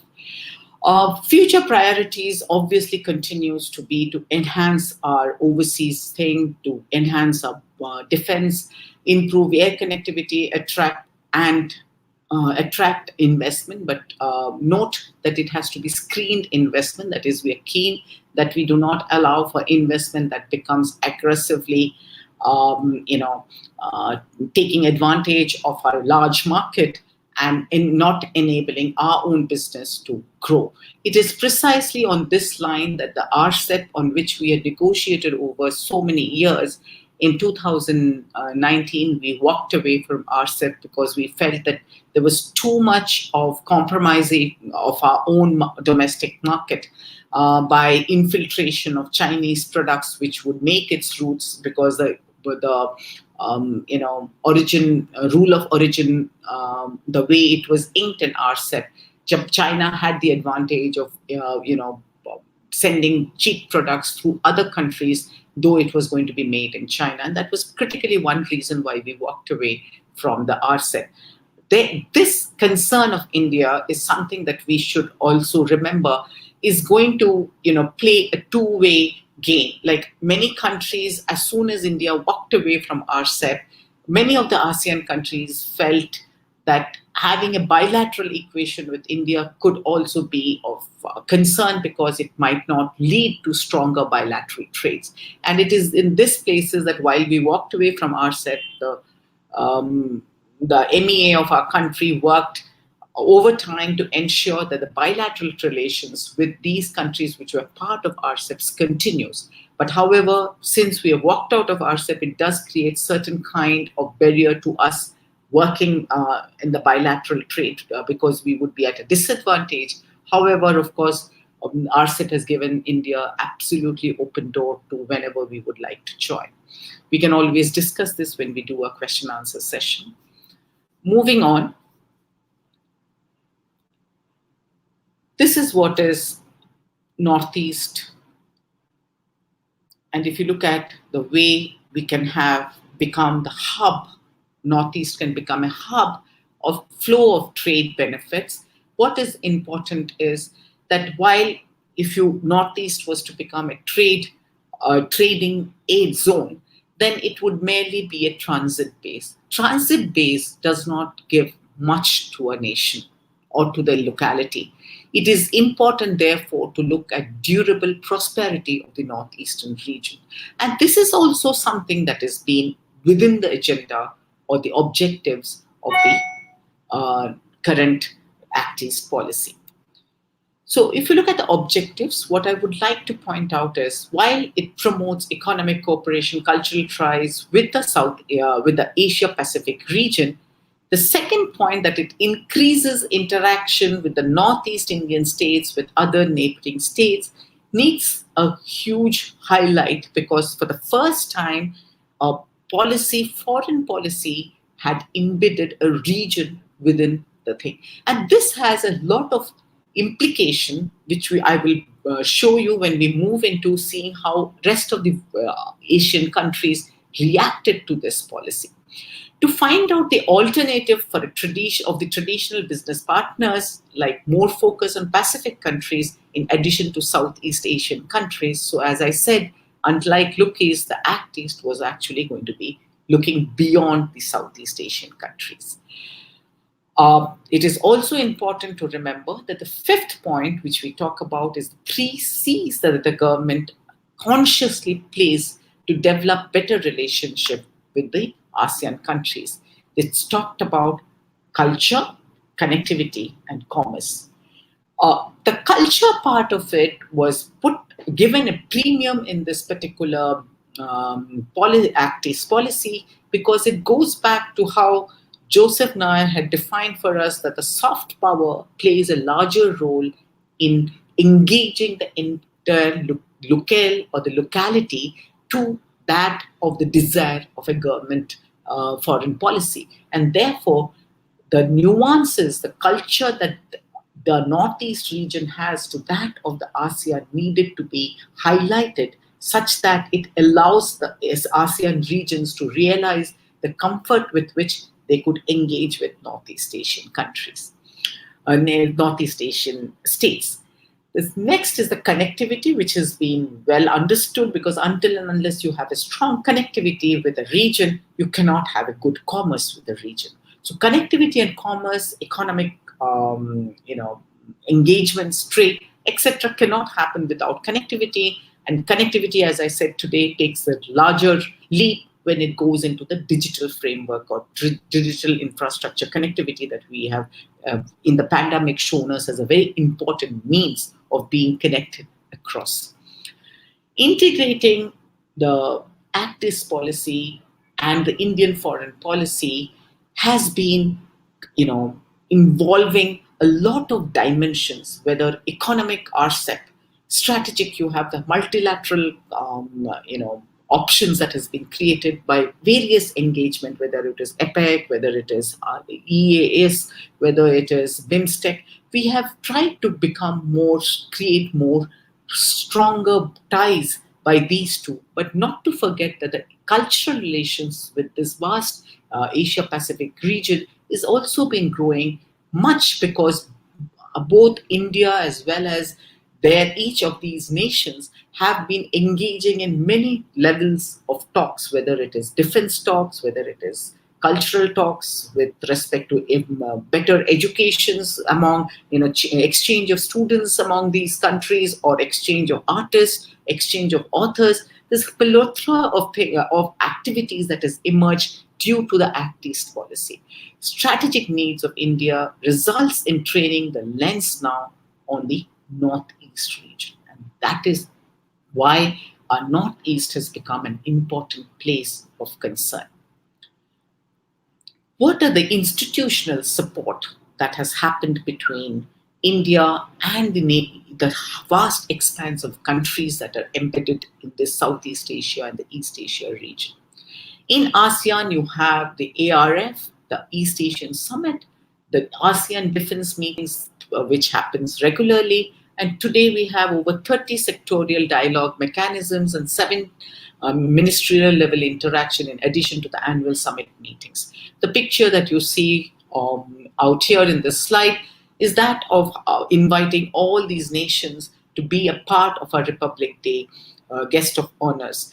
This itself was a huge, imaging of India, which looked towards this region as an area where India could not only profit by its own economic engagement, but in turn allow these countries to profit from Indian economic growth along with its huge market. This ASEAN groups, coming closer to India has a larger implication because it is today considered to be a centrality to the Indo-Pacific. So the ASEAN region integrating more with India gives India much more power within the strategic equation that is growing in this region. The institutional support from Japan and Korea are vast in nature. Both these countries are today aiding country and from Asia, and Japan is today the number one aid giver to India because of the kind of engagements that Japan and India have gone through from the year 2000 to date. There is a huge number of various forums that has come into being. In fact, in South Korea, after we came up with an Act East policy, South Korea president came up with Southern policy in which it has directed its attention to India. While India is opening up its doors for becoming a part of the globalized world, in both Japan and Korea has profited by investing in India with respect to electronic and automobile sector, which I think any one of us who look into our own homes could see a Samsung or a Sony or a Matsushita's product. It does show to us also this, that they have concentrated mainly in the mainland India and not really looked into Northeast India, which is actually culturally the closest to their country with respect to their food habits, with respect to the way the cultures have their own way of lifestyles, which are quite similar to these two countries. And it is this that had to get promoted to these two countries to enable them to start engaging with Northeast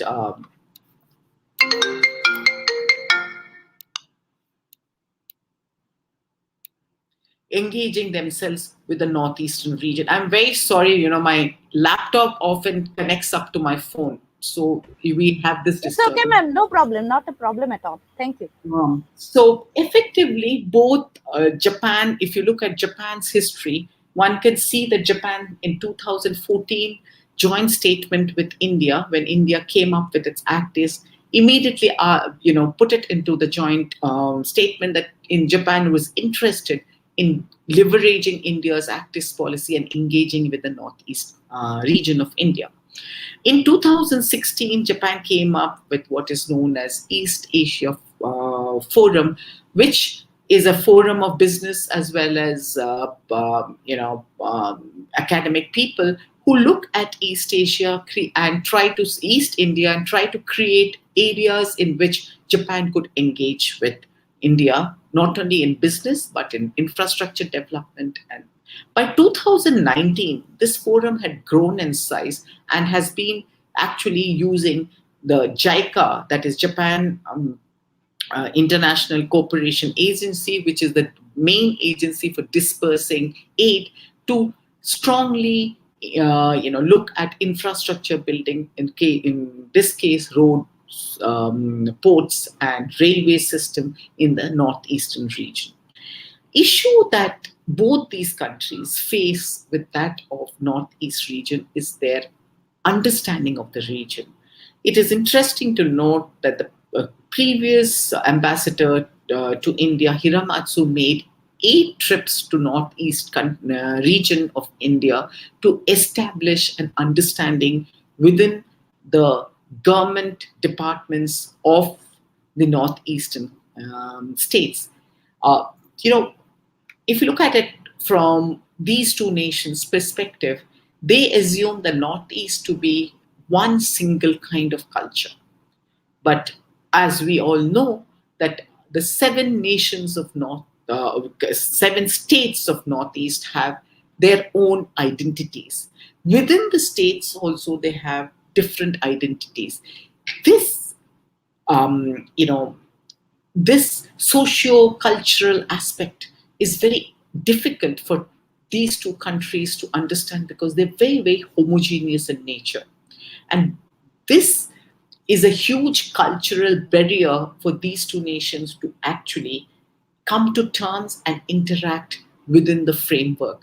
So while connectivity, infrastructure connectivity has been getting a lot of support through aid from Japan, capacity building with respect to skill orientation, such that traditional way of doing things is kept while productivity is increased, is all part of Japan's sustainable development goals, which is embedded in their aid program. Yet, when they try to administer it in the northeastern region, there are lots of areas of differences in way of understanding how it should get implemented, and there is a lot of gap between what is established in the paper as a guidelines to doing work in northeast region to what is ground realities.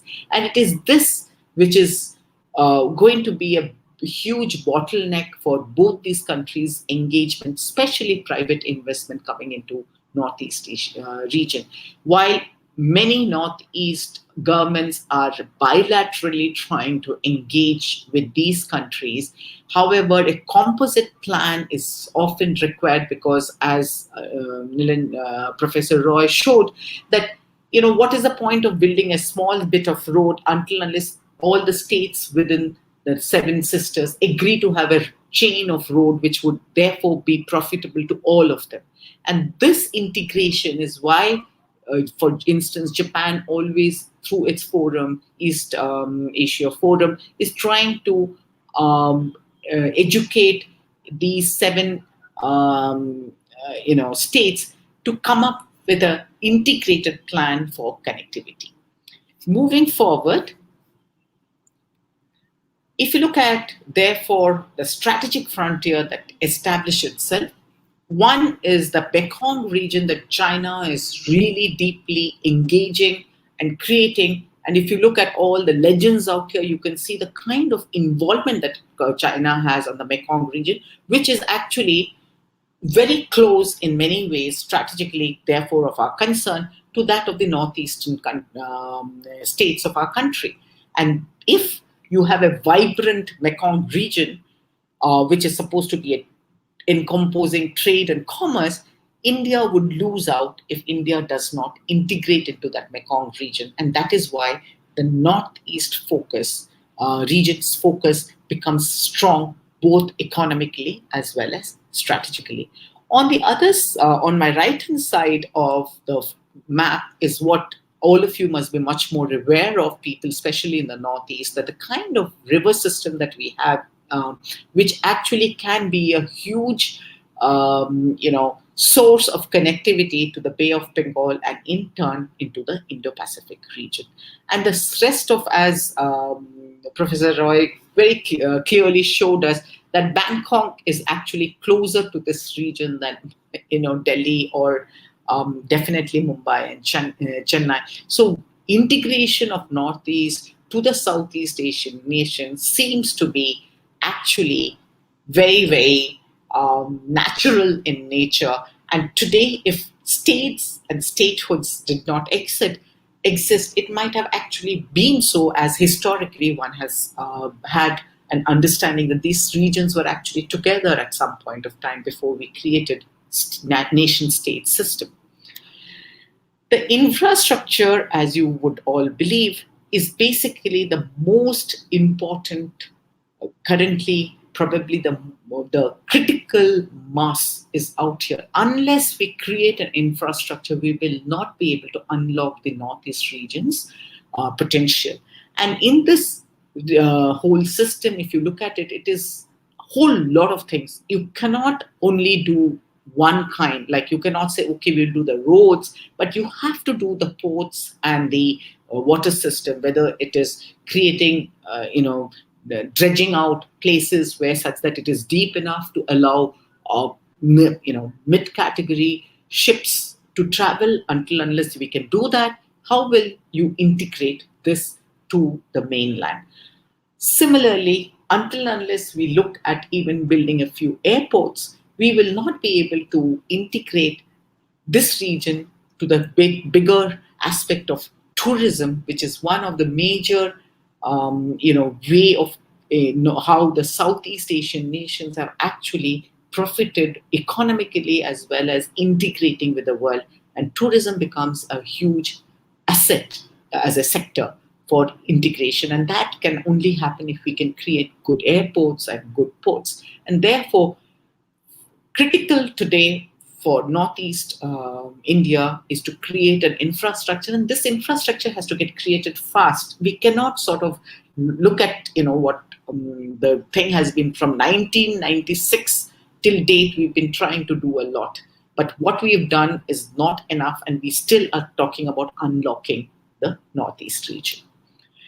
Economic growth for the Northeastern region, it's something that I thought could be very important, and we can from here take it to the Barak Valley needs. And this is this entire thing of forest products, agricultural products, mineral resources. And in this, one has to see what kind of forest products can one look at, what kind of agricultural products one can look at, and what kind of mineral products one can look at. What is interesting with respect to agricultural products is, while a certain kind of mushrooms, which are typically eaten only within the Northeastern region, actually has a huge market in the Southeast Asia and East Asia, especially Japan, Korea, etc. And this is very interesting because that shows that the food habits linkages culturally are much more with the Northeastern states and these countries. So creating good agricultural base products, which is something that does not require much of skilling of people, would be very essential, very critical to encourage a certain kind of development, economic development within this region. However, the issues that always happen with forest product, agricultural, mineral products is whether we have good way of channelizing this product. So exposure towards how to improve, how to have quality products that can be sort of hold the test of scrutiny of the international order needs to be looked into. And this is where your capacity building becomes important. Further, its agricultural products need to be packaged in a certain fashion to reach markets which have high quality standards.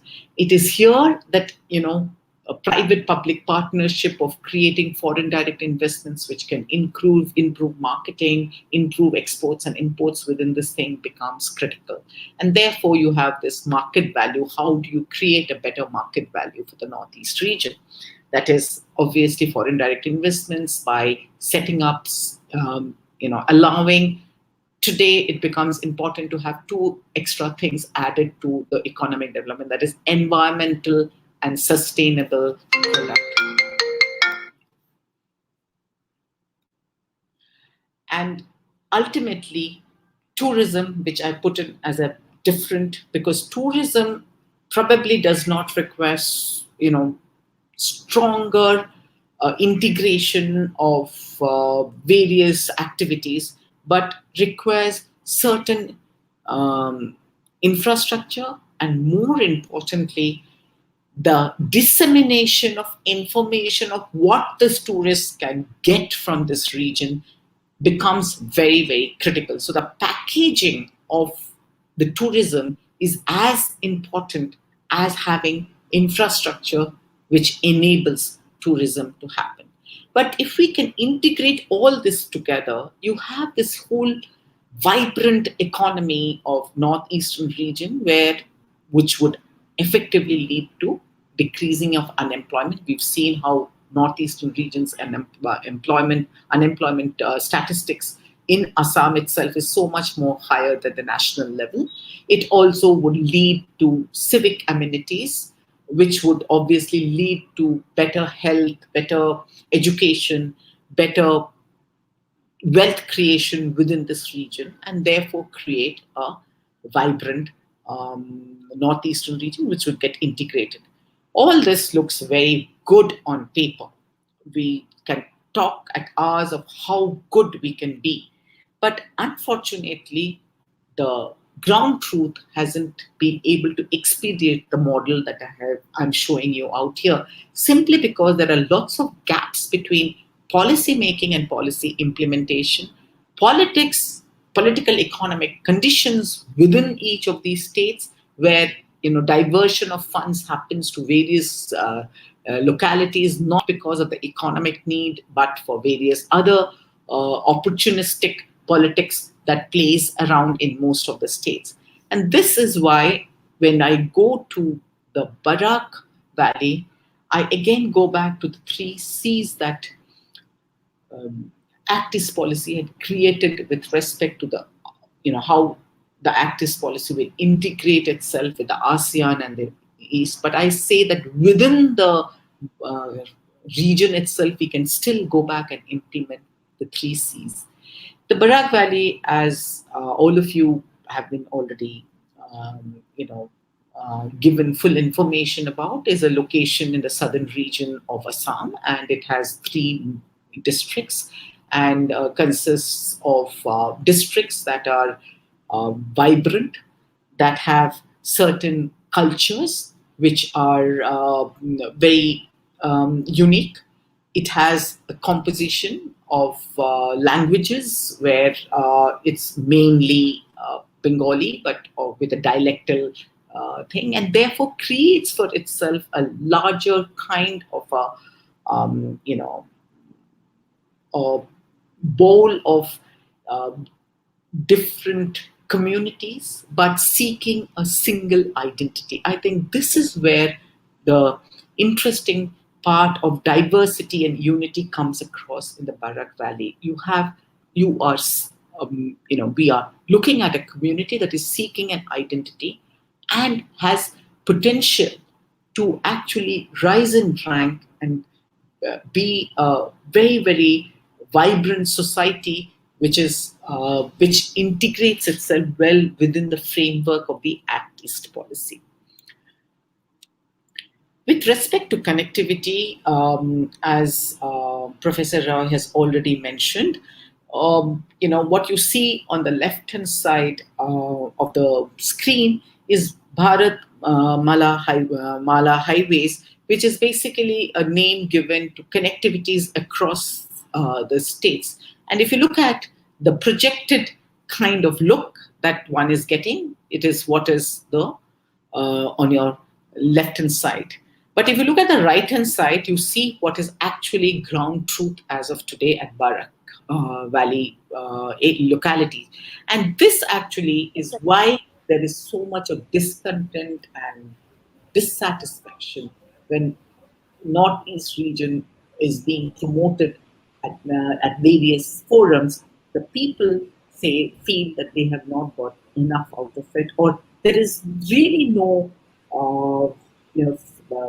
touch and feel factor of development that is much projected through these policy papers. And this is one such thing of connectivity.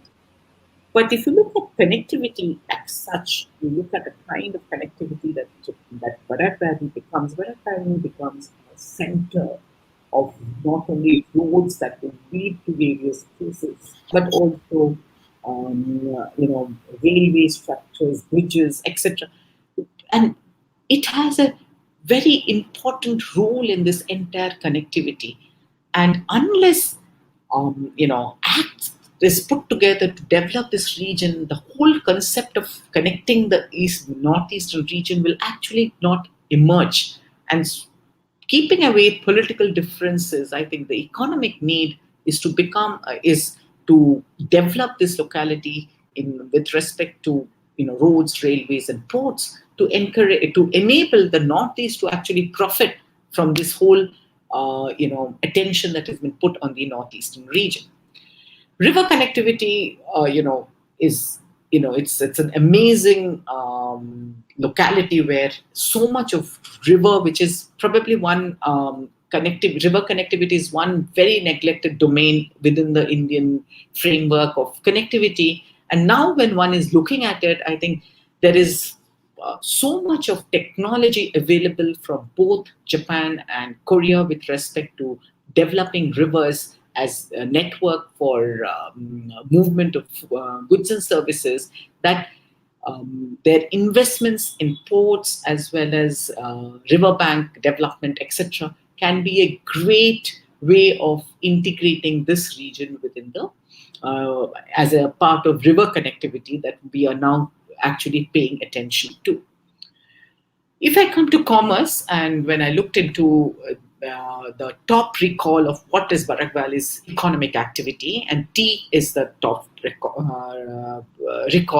However, if you look at tea as an option of becoming a strong economic activity, India as such has lost out on tea as a major product of exports to other countries like Sri Lanka. And the tea sector itself has issues of labor. And today, I think recently you had assessment by the district of Chachar with respect to Barak Valley, and the need for reform with respect to how the marginal laborers within the tea industry are facing issues of poor productivity, and therefore engaging them to revive this post-pandemic seems to be a concern which is being addressed, but obviously one does not know how much of, though money has been sanctioned for taking care of the tea labor group,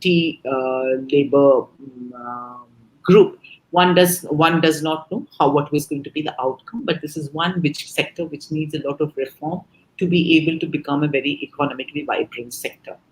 Fishery is another great opportunity of livelihood for Barak Valley, and I am sure that people who are in the region know about the complexities of fishery as an opportunity. Here, of course, you have a picture of how the fishing, the baby fishes, they have a defined name for it, which were being put into the water such that it leads to more productivity. But what is JICA's assessment of Barak Valley and fishery is to be looked into. It says that it is a strong importance for district level commitment of planning and executing the kind of fishes that you would look towards cultivating within these waterways, such that it actually leads to taking care of the world demand as much as the demand of the country of Indian mainland. And this connect has to be committed not only through planning but execution, and there it requires a lot of skilling of people who would have biologists and fishery thing such that they can integrate the traditional way and maintain the environment while looking at commercialization officially. Tourism is one other aspect which obviously look towards the place as a location where tourists would come. Interestingly, Barak has both history, natural localities, including forest and natural habitats of and migratory birds, as you see out here, the soil, all the wetlands, etc. It's a huge diversity of tourism that can actually attract tourists from abroad as well as from India. Obviously, infrastructure development to encourage tourism is important, but more importantly, it is, I think, strongly needs to promote this as a locale for travel, from the mainland India first to these localities, such that dissemination of information and communication leads to better, visibility of this locale as a tourist spot, and that is why executing it in the right order becomes important. What are the hurdles that exist? And this is something I think can be really discussed during our discussions. I'll just flag them out here because of paucity of time. Implementing some of these policies, as I said, across states rather than silo states doing things in itself. Political issues within states and security issues, concerns should be addressed such that there is a trust element that is built among the states to encourage a certain kind of bohemia, such that things would start working out integratedly. Obviously, you have the chicken neck issue and the heavy rainfall that this locale faces, and creating therefore a issue of how to disperse with these two constraints. The economic factors like low industrial growth, low trade interaction, lack of skill development, and lack of capacity building is the kind of hurdles that actually every nation face, every locality face pre-growth period. It is when you put your acts together and address this, that is when the economic growth or economic development happens. Right now, the issue with Northeast, as reflected in most of the papers in which investments are looked upon, is to take care of the environmental concern of this beautiful region with that of an economic development program. So the sustainable development program that is much talked and integrated by many of the developed nations into their economic development program, probably the Northeast region can fast track to that sustainable development programs of economic development, which would then become a kind of a roadmap for rest of the mainland India. Developmental models obviously looks at these 4 strong areas as a way of reducing gap, and that is transportation, housing, education, and health. One does not really require to tell much about this, as transportation is connected to connectivity. Education and health is actually looking at capacity building, because a large population, which is unhealthy population, has no meaning. It needs to be healthy as well as educated to be able to create impact. Housing comes into the infrastructure itself as much as transportation. Remember, infrastructure of road, housing, etc., the added advantages that the construction industries require very little skill sets, and it can engage large number of population, which essentially means that kind of economic growth the economic growth reaches the almost poorest of the poor, and that ensures faster per capita growth within the region. And this is something that has been well established and seen in countries that have developed with this making construction industry the base.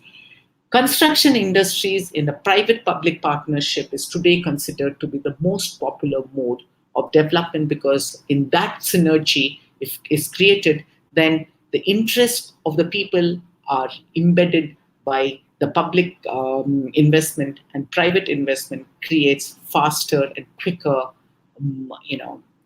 deliverables, which therefore synergizes to ensure that the development happens quickly.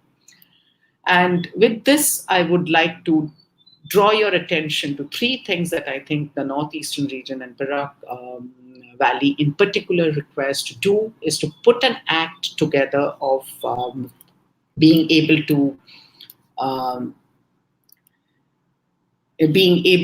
develop a region within the region where you know what is expected of the region to be integrating yourself with, and therefore put small acts together such that one can approach the the economic development plans, etc., in a more constructed way and be able to integrate to the bigger picture that has been created by the Indian economic development programs towards the Northeast region.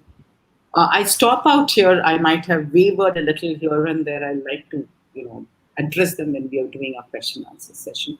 Thank you once again for this great opportunity, and thank you, Professor Roy, for, making my life easier by giving us a good detailed aspect of what Barak Valley's economic conditions are. Thank you so much. We must thank both of our resource persons to render such a beautiful deliberation, and we are really very much happy to listen to luminaries like you, ma'am. And now, am I audible? Am I audible? Am I audible, sir? Yes, Are yes, you? yes. You're Okay. Audible. Okay. So now moving to the introduction part. So there are one or two questions have been put forward by our participants. But before going that, I would like to share with you one thing that we expected. Our very vibrant personality like Professor Jayanto Bhushan Bhattacharya from Shillong. We were expecting him in this interactive session, but he expressed his inability because of his ill healthness. So we are wishing him a very quick recovery, sir. And though he has said that he is constantly following us and he has expressed all success for our this event also. So moving to the interactive session, this one question. I think this is for Niranjan sir. Krishanu Bhattacharya is putting, is non-harmonious attitude of some ethnic communities against other communities in Northeast region affecting the development of region as a whole?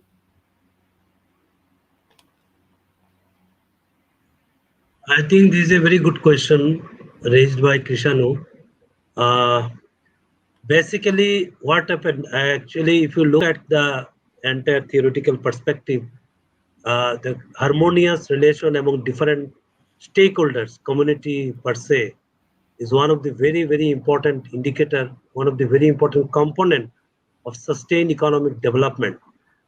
Now, what is happening in the Northeast? As you know, there are 200 of different communities residing in this diverse, multicultural, situation.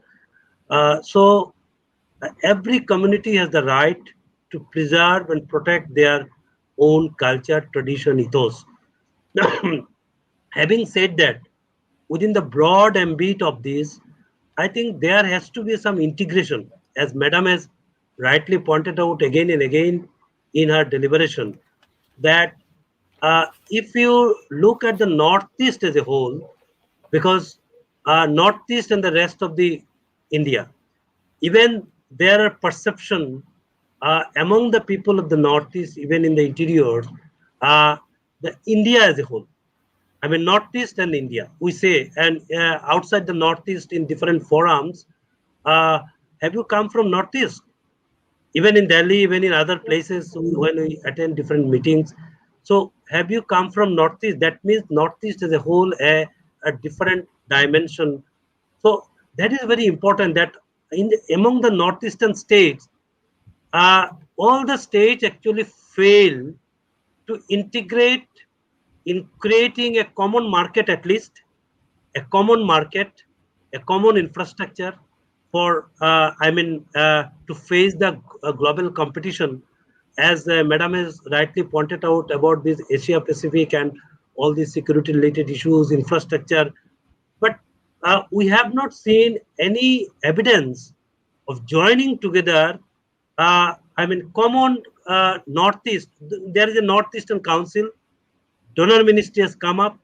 If you look at the Northeastern Council, since 1972, there is a, all stories of failing of the Northeastern Council, despite pumping in huge money into the Northeast. Even since the first five-year plan onwards, if you look at the Northeast pumping in money. So, we have to look beyond that particular context and creating a harmonious relation among the Northeast to look at a common Northeastern market, creating a competitive character of the Northeast. That is the main agenda. That should be the main agenda before us. Thank you, Krishanu, for raising these very important issues. And we all have the responsibility in this. And people-to-people contact is one of the very, very important, aspect in this particular scenario. Thank you, Krishanu. Some sound is coming. So Krishanu, thank you, Krishanu. So Krishanu has raised another question. Is slowness of infrastructure development authorities added with corrupt attitude another factor hindering the fast implementation of projects? I think this is a very political thing. It's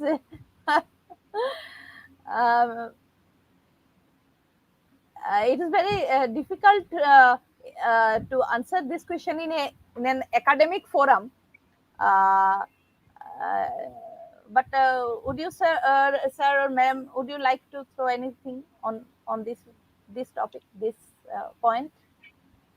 Okay, let me come in and give a brief, what is being countered by Japanese firms with respect to infrastructure commitments in Northeast and what is the issue in hand.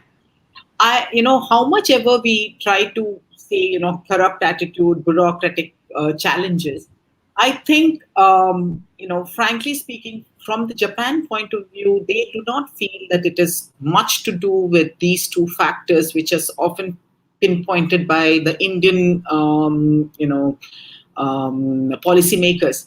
They rather feel that with respect to India, with respect to what they have seen with their projects is that the planning part is not very detailed. The planning is much more broad. In the process, when they start implementing it, they start having glitches. And therefore, anyway, Japan is on the very other spectrum of planning. They like to have even the button planned within the, when they're doing a shirt, they would like to know even the button size and planned right at the beginning, which is a hindrance to our kind of approach towards planning. However, they are much more concerned about actually having a very detailed blueprint of the project with strong deadlines which are met, and if not, is their infrastructure aid. It is primarily because of this that they feel that the attitude of how to implement a project needs to be looked into. And that is why they are getting into doing what is called capacity building, skill development, programs at site for people such that they're able to, implement their projects better and therefore become much more impactful within the local community that they're doing. I think, rather blaming too many people, it is more important to look inside and see how we can, rise up to the requirements that the world demands of us when we go into both investment programs as well as capacity building programs.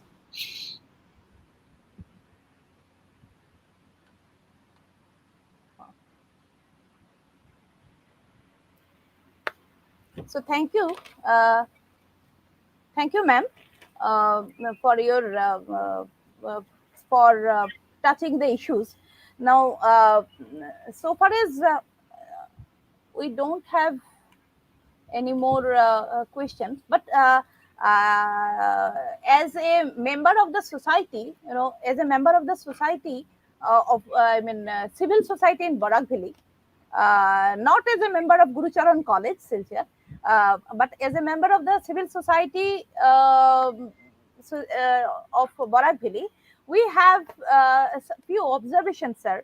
And as it was rightly pointed out by our student Gyanendra in the very first portion of this program, in his purpose of the webinar, some points I'm just reiterating, like the Mahasharak project. Yes, all these things, the projects are beautiful, theoretical, and everything is very good. We know that we are very much Barak Valley is very much potential and has been given importance theoretically.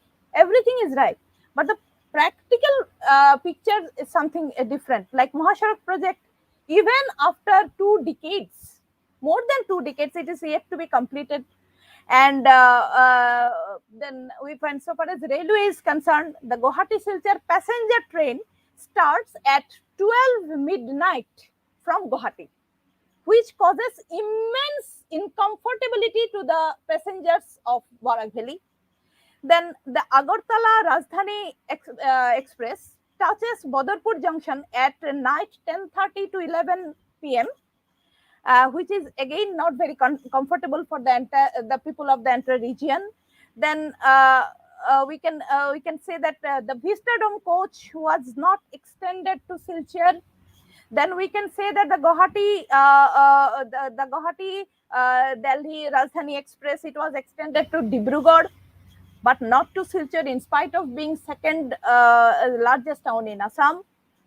The timetables are very much unfavorable for the people. Now, so far as flight is concerned, the rate is very high. And the thing is that recently Silchar Chennai flight, which was inaugurated with great generosity, has come to a closure. So many connectivity problems are there. We are facing, as a member of the society, people are facing, people of the region are facing. So these are the things which need to be highlighted in a greater platform, ma'am. And sir, we are requesting to both of you to give important, I mean, to throw light on these issues on different forums, national, international, so that these problems can be given given utmost weightage for solution. So this is our observation, sir.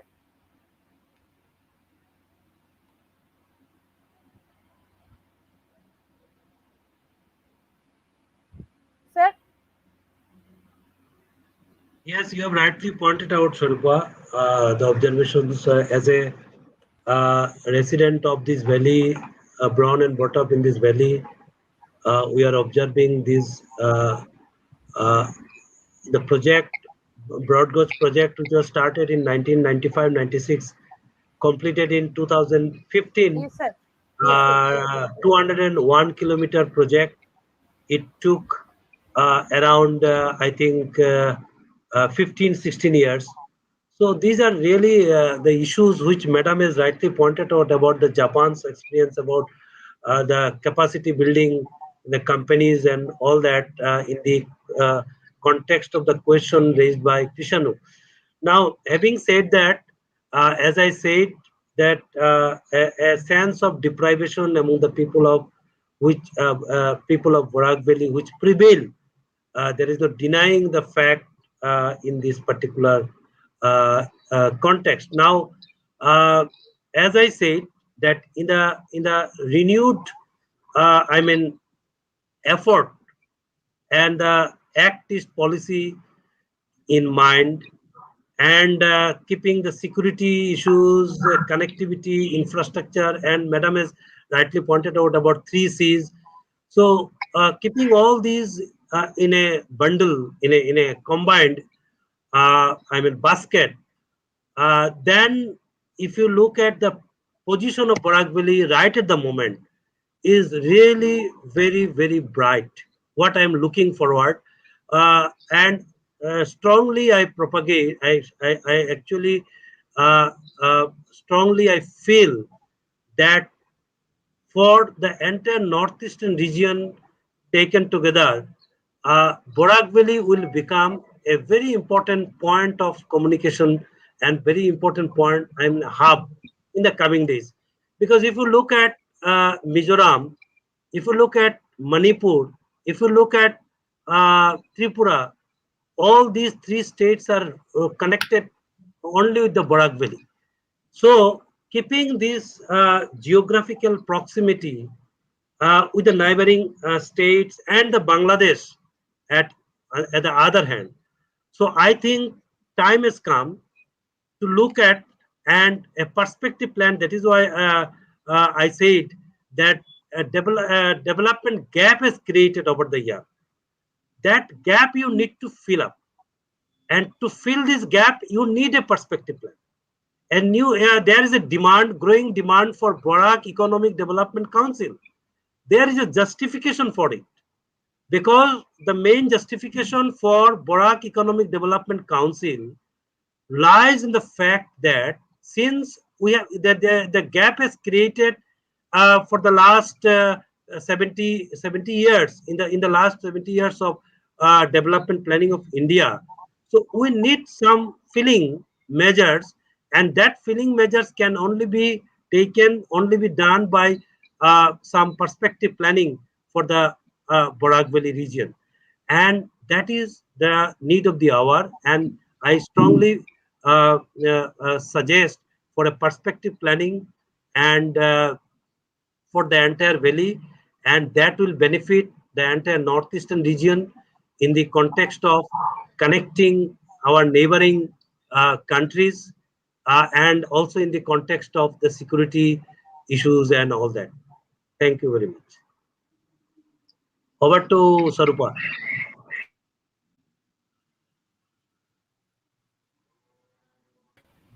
Thank you, sir. Our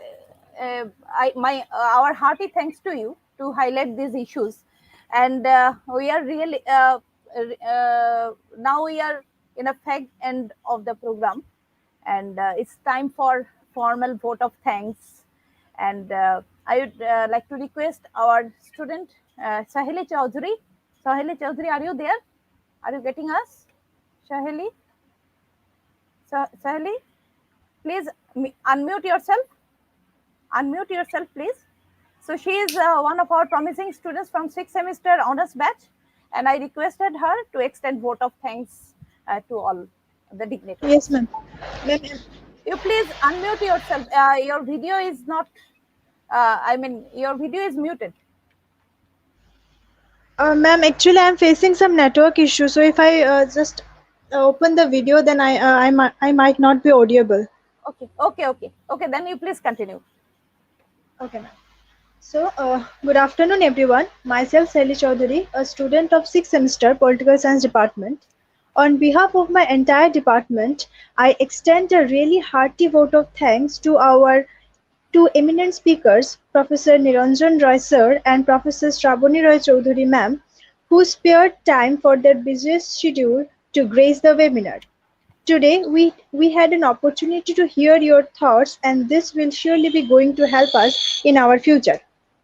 I would also like to thank our principal, Dr. Bibhas Dev sir, for his continuous encouragement. A special thanks must be given to the IQAC coordinator, Dr. Rajashri Pal ma'am, and the entire team of IQAC, especially Dr. Devashiv Sharma sir, for their hard work and support.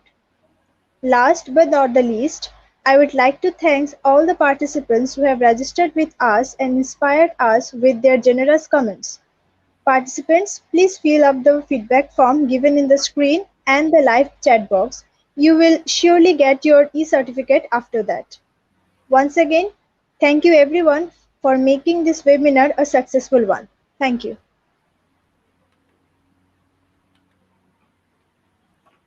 So thank you, Shahili. Thank you for your beautiful expression.